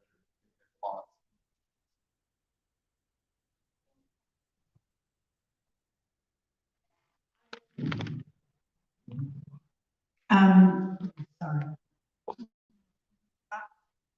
If you think that someone's in an abusive situation, I'd like to hear ideas from you of how to approach that. If they're not everybody else gets to speak too. But if they don't recognize it themselves, how do I, as an outsider, bring this up and try and make it visual to them? Thank you. I think being present and being willing to listen is key. And then if you push too hard, and I don't know if you're talking about an adult or a child. If you push too hard, they're gonna shut down. They may not talk to you at all. And so being present and being willing to listen, and then being willing to point out, to back off and kind of gauge the temperature of that conversation, about what some red flags are that you're seeing, what the possible resources are. But I do think it's something that you have to tread lightly on. Child, again, that's one thing currently happening. That's one thing, because children really just don't have the ability cognitively to make that sound. That's why we have any child and make that necessary. So in regards to an adult in a relationship or an adult in a trafficking situation, you really have to be willing to listen. You know, you can't kidnap them yourself and start your own journey with them. You know, you have to be willing to listen. You have to be willing to be there for them. You have to really kind of stay cognitive about giving information, you know, gauging the temperature on that, and then allowing them to speak on that and digest that on their own. And just to add to that, I think the other thing that we need to provide, in addition to listening skills, is also realizing, I think it's really important for this stresses that each person's journey is different. And maybe as a concerned neighbor or concerned loved one or concerned teacher, we want that person to be healed and fixed and better into and survivors or thrivers. That's not the case. It needs to be a nurture. In addition to that, I think just being an empathetic person is a great first step. But the second step I might encourage you or anybody that's concerned about another person's life is to reach out to an expert. Reach out to your community partners, support line, get that additional support to help you navigate those different conversations that you may have with that person. I'm just going to say, I really hear your heart from the standpoint that it is excruciatingly painful when we are close to or love someone that is in an unsafe situation, and we will throw ourselves in with, you know, passion and fervor that is, you know, it's indescribable to try to save that person. And the truth is really not within any of our individual power to save anyone. You know, again, the things that people have already said, the foundation has been laid for being present, and even making that statement, you know, I know that you don't want to hear what it is that I'm saying now, so I'm going to be quiet. But if at any time in the future you are willing and want to talk about this, or you want the resources that I know that are available in our community, I want you to talk for you. So it is important when you have someone that you love that is very resistant to hearing anything about this, and we can't quote unquote save, that we have to be okay with stopping and having that faith in they are going to find their way. And some of the factors that people have spoken of, you know, having those people in your life that love you unconditionally. And, you know, where do people go when they leave a situation? You know, they tap into, yes, community resources, but oftentimes it's that reconnecting with that person. You know, you love me in spite of, I rejected you so many times. I told you I don't want to hear this. He or she is wonderful. Why are you pointing out their flaws? You have no right. This is our life. So knowing when to stop, you've said enough, and just, I'm here if you ever change your mind. I have a question. Professor, you're going to go? Hold on. Sorry, just one last quick comment on it. domestic violence services are not just for victims.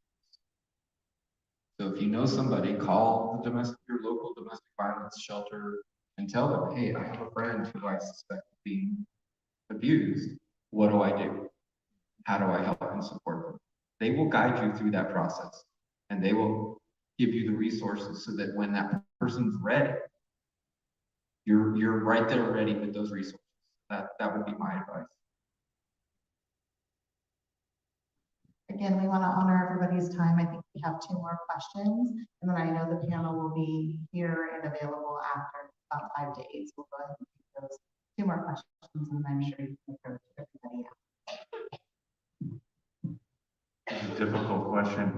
So for someone that's in a situation where or a scenario where someone's being abused and maybe they have, it's almost like finding an escape route to get out of abuse. So how does someone that has, they believe it will get worse if they report it? Like maybe they're a child or they're going to get caught in this attempt at looking for help because of psychological abuse, going through that. So how does somebody like that is in a situation like that, how do they seek help? Because a lot of the time it's right in front of us. The kids are going to school, back, and going to work.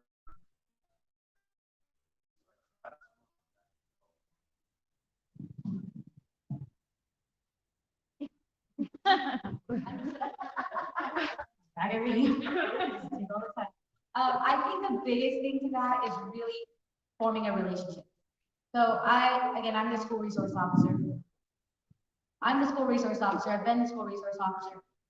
But I could just go in my office because there's so many things that happen on our campus that are not law related. So I could just go in my office, put my feet up on my desk and wait until a legal problem came up. But I go out, I mingle with the kids, sit and talk while they're eating lunch. I think a lot of it is relationship based. I, worked with individuals, again, the police, the law enforcement, we're not the save all aspects. There's so many agencies that get involved in removing a child from a safe spot. So I can build this relationship with this child and I create a spot where they feel trust and they can disclose something. In some events, I might have to remove the child from the home. But more so than just removing the child from the home, I really try to express and I really try to gain the child's trust and help them understand that this is, they may return back home. And it's super important, or if they are returned back home, I'll reach out to them and really try and get them to understand, like, okay, what is happening now? What's the next step for us? Because again, law enforcement, just removing them from the home, it's not just my decision. So really forming a relationship that's based on trust. I try to understand, get kids to understand when they do return back to home, it's like, okay, we talked about this. So we've already had this conversation. If you return back home, it's very important that you come back and you tell me what's going on in the home, what happened back, what's happening today, what happened this week. I haven't talked to you in a week, what's happened throughout the week. It's just very important to maintain that connection as professionals, that we don't just do our job and then walk away. It's very important, I think, to really build that relationship and maintain that trust, even when we've done what we can. Go back and sit and try and maintain that trust. That Empower Kenema has therapists on the campus, on the high school campus, as well as Officer Rosas. So if you tell them, go to the Grit Center, go talk to a therapist, go talk to Officer Rosas. I mean, if you know that they're a student, and just get their perspective. Just to add to that, from a perspective of someone, when I'm talking to you and asking for a friend or they're, I suspect that they may be a victim themselves. I tell them straight up, at some point, you gotta have balls to stand up for yourself. My trafficker kept me in fear and control by saying, "He'll kill me, kill my parents." All the threats he made, he was already violent. A lot of the threats he made, he already did either way. And so, you know, we have to also give our kids that empowering speech to stand up for yourself. You call 911, you go to this, you tell somebody, if somebody says, I'm gonna kill you if you do this, you do it anyway, because they're already, that's a fear and control tactic. And so just like a rah-rah speech that you can do this and don't live under somebody's threat. One last question. I understand that trafficking is everywhere, you know, it's everywhere. With regard to here in local Tama County, I know it's underreported, but can you guys all share some statistics of what you have to put it all in perspective for everybody?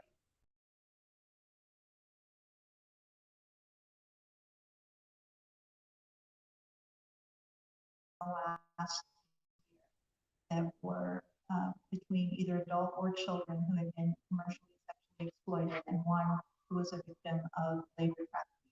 So 12 people, and you know, as Russell said, we know that this is just the tip of the iceberg. I can share with you that since we started our human trafficking council, we reported 0 opportunities to help bring resources, that we've increased that number each month, and we're still committed to reaching out, going back every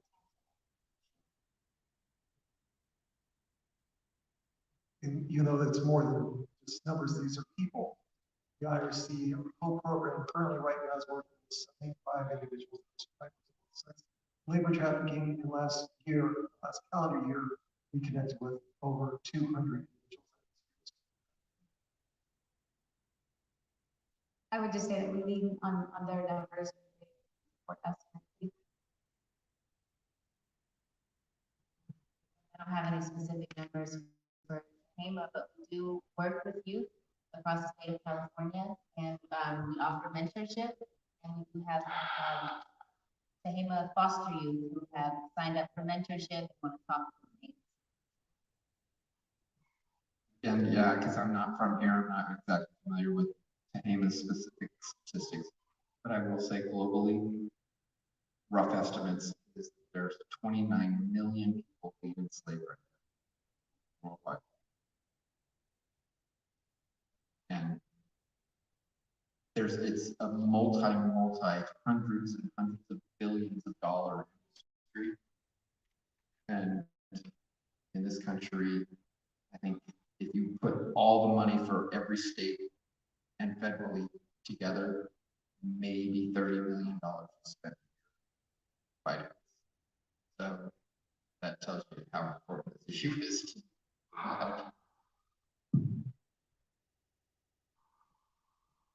No, I just want to leave you with a statistic that I've heard several years ago, and I believe this to be true.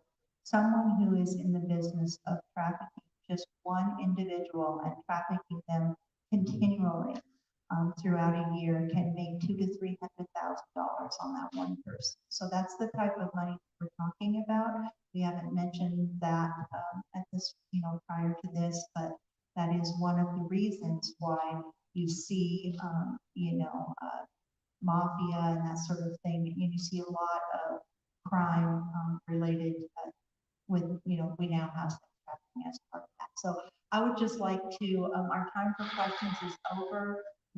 I hope that each of you have gotten something from this. I know I have personally. I want to thank our esteemed panel and guest speakers tonight, and just say that one of the things we're really fervent at this point in time aware of is that a lot of the funding that we receive to provide domestic violence and about to die. Now is more at risk, well, in the entire state is more at risk than it's ever been. We have been told by the state to expect 30 to 40% funding cuts to our VOCA Victims of Crime Act funding, which would be catastrophic. Those of us who work in the domestic violence bill and people that have laid the foundation way before I came into that bill have worked tirelessly to get the level of services, even to a bare minimum of communities. So we are literally terrified. There's a lot of advocacy that's going to be happening. And if you have any ability to write a letter to your legislator and say, you know, let's save the funding for the services, let's keep these agencies whole so they can continue to meet the needs of the victims in their community, then please do that. Please do that. And I think lastly, we have a drawing, don't we? We have a drawing. Someone is going to win that $500 basket, the Napa wine tour, I believe. Mariah's running right now. Okay, here she comes. Okay. I can do the crazy Tom. Everybody have their, if you're not here, if you've left, then you're not gonna win. We're gonna go on to the next person, so.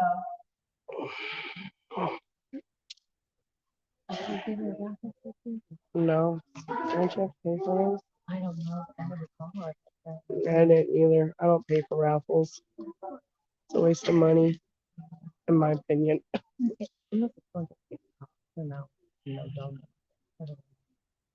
get I don't think a winery's a good cause.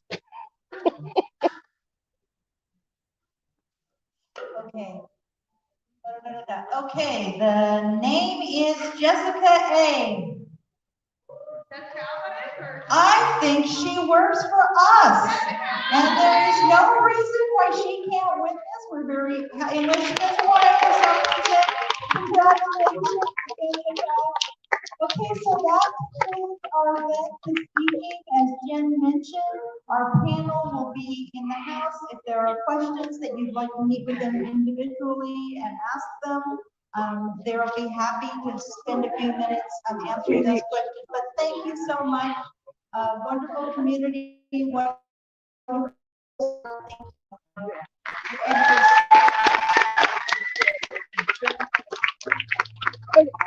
Mom.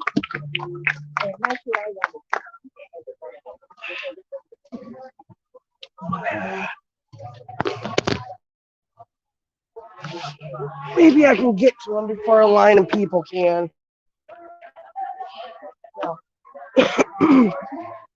Well, my question was, is like, we know there's laws to protect or, you know, to punish the little people, but what about laws be made about, you know, punishing the high profile politicians and stuff? I just have school at the school.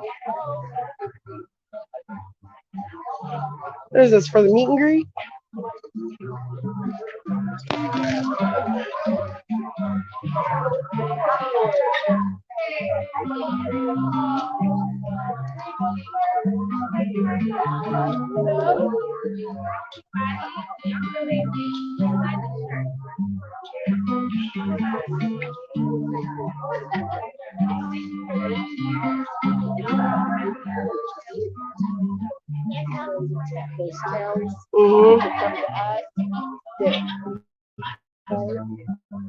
Just random. Yeah. And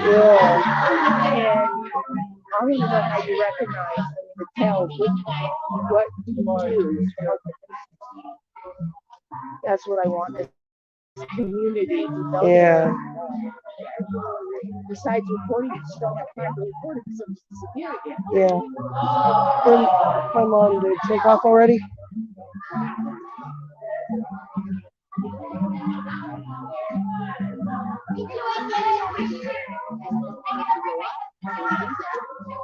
I have no clue.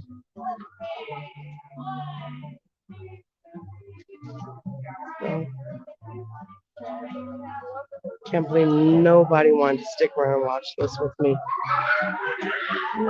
No, not enough drama. That's okay. It's still gonna be for other people.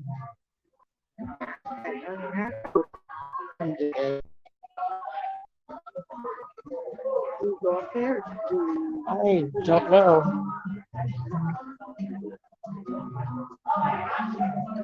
Are these stairs faulty too? No.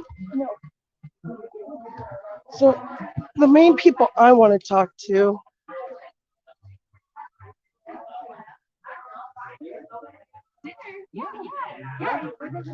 Well, I actually did have a question to ask. I know, and wanted everyone to hear this because I know that there's laws to punish like the little people that are like at the bottom of the food chain of all this. But what's being done to punish the high-profile politicians that are buying the victims? So there are laws that are specific to the job, specific to the individual buyers, things like that.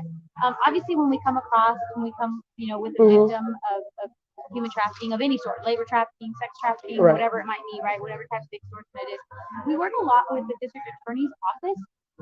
When it comes down to how we're going to pursue, again, there's no child prostitution, but especially when it comes down to Right. the adult realm, we work a lot with the DA's office to try and find the root of the problem, right? Okay. Who's selling these individuals? Because without Right. creating the market, and I understand your question is about the buyers. There are legal consequences for those people that are buying. I don't know if the laws change when it comes down to, I know that the laws change when it comes down to participating in actual commercial rings. But I don't know that the laws will change in regards to a, middle class citizen versus a, 1%er citizen. Okay. I think it's the same law that applies to all of them. What's going to change is it part of a commercial ring versus is it a one-time purchase? Gotcha. Okay. Because I know that there's a lot of high-profile politicians that are a bunch of buyers. I mean, we have Epstein Island, for example. So I just want to know if the people that are like, bypassing everything because they are, profile politicians.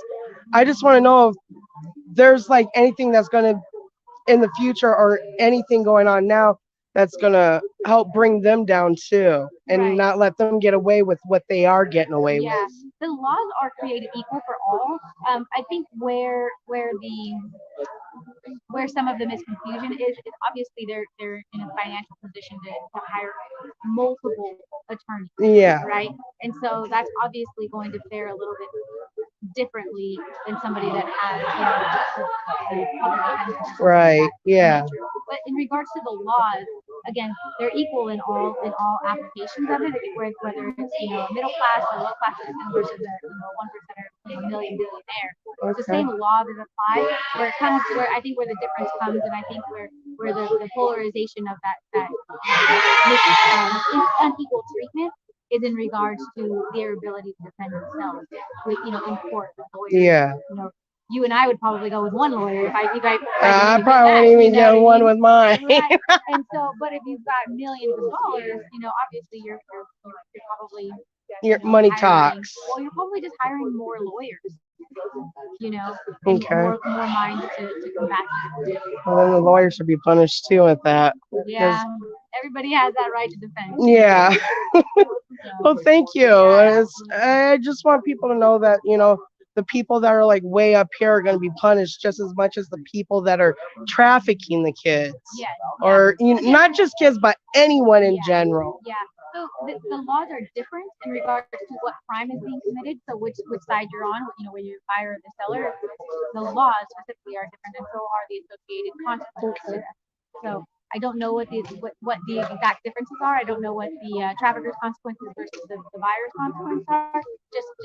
Just speaking right now, I don't know what that difference is. Okay. But there are actual differences in consequences. Okay. But again, it would be applied to equally. Well, thank you. Yeah. I just want to make sure that, everyone's being treated equal and that, the people that are way up here that can afford the 10,000 lawyers aren't getting off scotch-free because they're the root of the problem. For me, that is the root. Yeah. That's just like I was up in I'm from Josephine County, Oregon. Okay.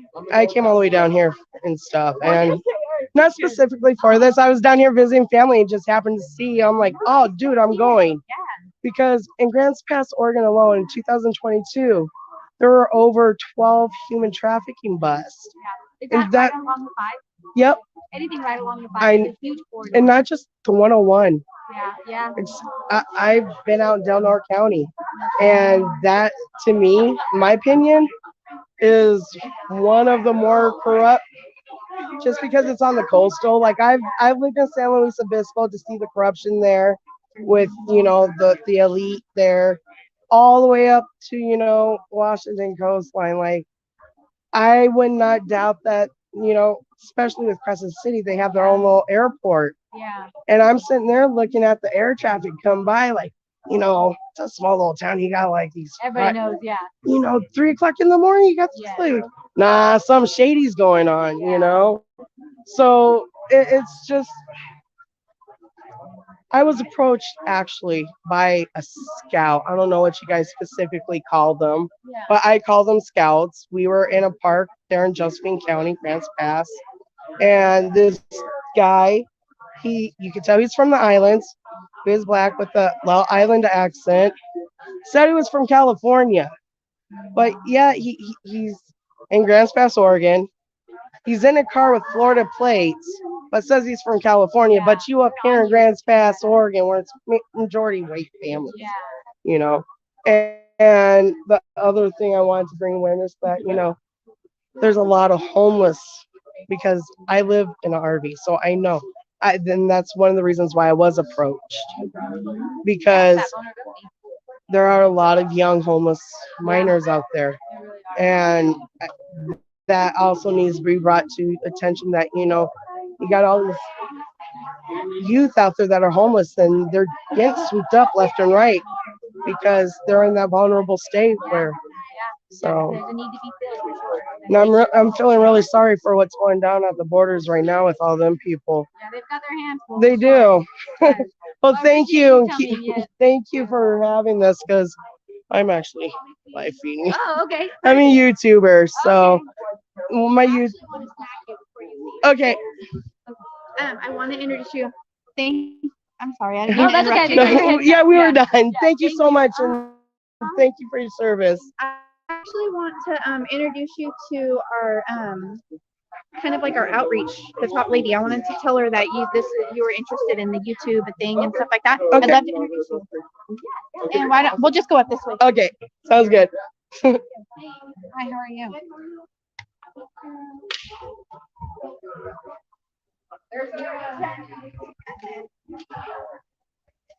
I didn't understand your sign language. Sorry. This is the lady with the YouTube channel. Hi, nice to meet you. Mentioned it earlier, so I thought it would be Sorry, nice. I'm actually still live streaming. Oh, okay. Don't worry, you're not on.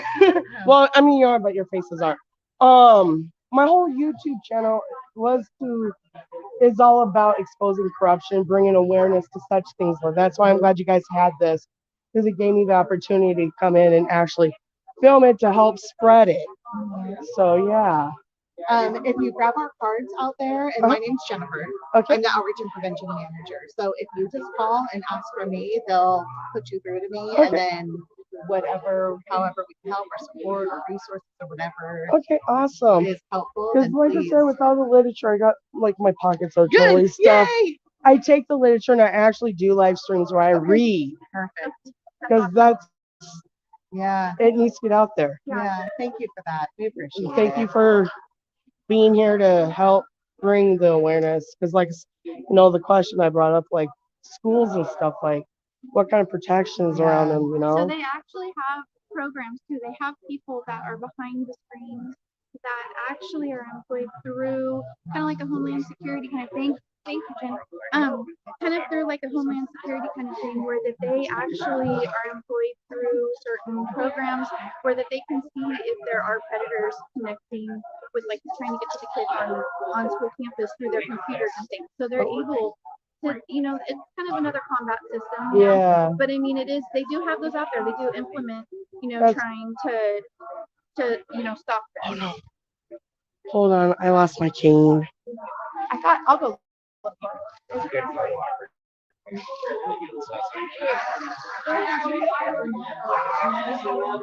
how I'm gonna go grab some.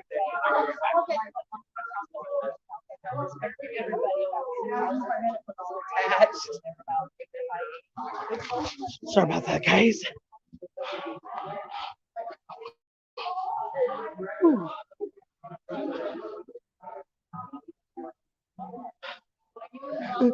Thank you so much. Um,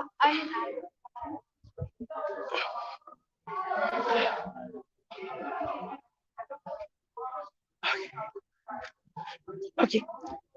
I forgot your name already. Jennifer, you told me to go speak with who? And if you grab our cards, then you could call and talk to me. Okay. Okay. Awesome. And where can I find your cards at? Right on our resource table, the Empowered to Human table, there's Okay. business cards up there. Okay, awesome. Thank you. I'm gonna go look for that card real quick. Excuse me. Sorry. I'm gonna like hold right. Sorry. Oh, Elaine, you cut. I'm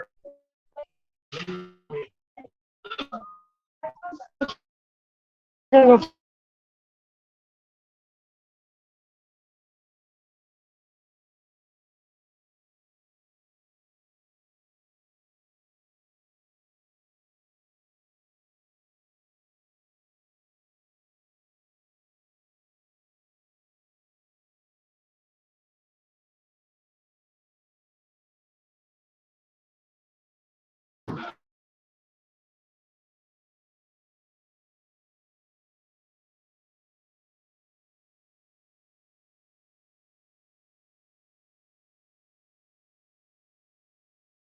signal.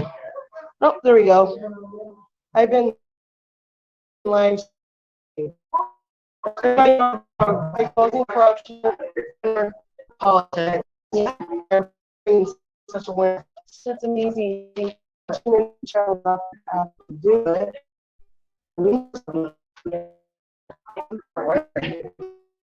Thank you for do this. Thank you.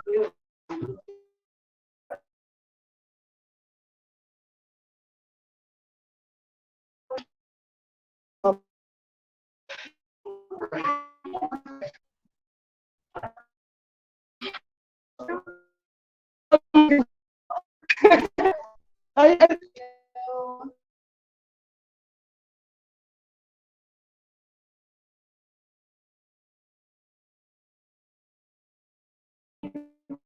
That's them too? Yeah. Okay. I found everyone. No, it's okay. We were talking. I'm gonna go down there and say thank you to them real quick. Watch that for me.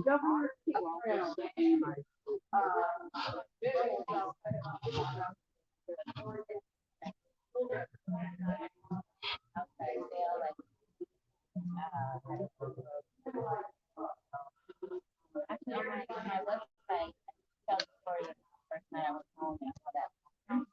So, RachelCThomas.com is right on the home.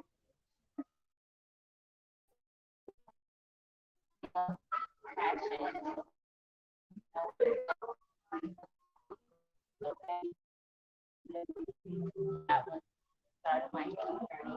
And I'm just happy that. Okay. Okay, cool. Yeah. Thanks for coming up. Counselor. I never, I mean, I've but I never saw the story of a, sorry, there's normally more, young victims. Right. And my story, or, yeah, or getting manipulated through social media. Well, he had a dialogue. I mean, yeah. What happened? He was, he had taken us across the and so they put his name across local and they approached me from that dealing caller hotline number. They had over 75 phone calls per hour. Nice. He had been, his trafficking dated back 7 years, and he preyed only on naive, sheltered college girls who were away from home. And that was the thing, a modeling agent. And so he ended up taking a plea for 15 years. That's it. I know he was up for 30 to life, but he pled for 15. And this was in Florida? Atlanta. Atlanta. Yeah. I know Florida got some messed up rules down there. I had a friend who 7 years ago, no, 8 years ago, died from a fentanyl overdose. And they only charged the person for illegally disposing her body and only gave them 18 months probation. Wow. Yeah. And these are the things that people get away with. And that's why I'm glad you came to speak. I'm glad you're a voice for those who can't be the voice right now. And thank you for being strong for the girls out there that I've actually been approached by a scout. I don't know what else you guys call them, but I call them scouts. Yeah, recruiter. Yeah, up in Grants Pass, Oregon. And and I've done research on trafficking for years now, and I knew the red flags. He was a man from the islands. You could tell his, but the accent. He was in a car with Florida plates, but he said he was from California. But yet you up in Grants Pass, Oregon, you know. So what I did is when the red flags started popping up, I have pit bulls. So I've grabbed my biggest one, who's 120 plus pounds. I go, hey, Noño, come up here. I was like, hey, I want you to meet my friend. My dog got up in the window. And he took off. There you go. And I looked at my mom. I'm like, Mom, that was a trafficker doing his scouting, looking. And but a lot of people don't realize that you have a lot of homeless youth out there that are prime targets for trafficking because they're in a vulnerable state of mind and stuff. Yeah.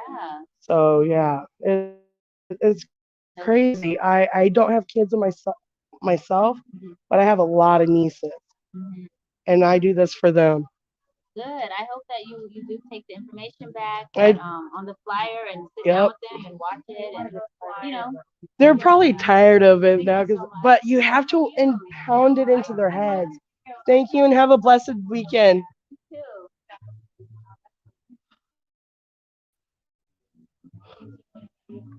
I'm ashamed of you guys. Couldn't stick around and watch this with me. Okay. Okay. I got my avatar on.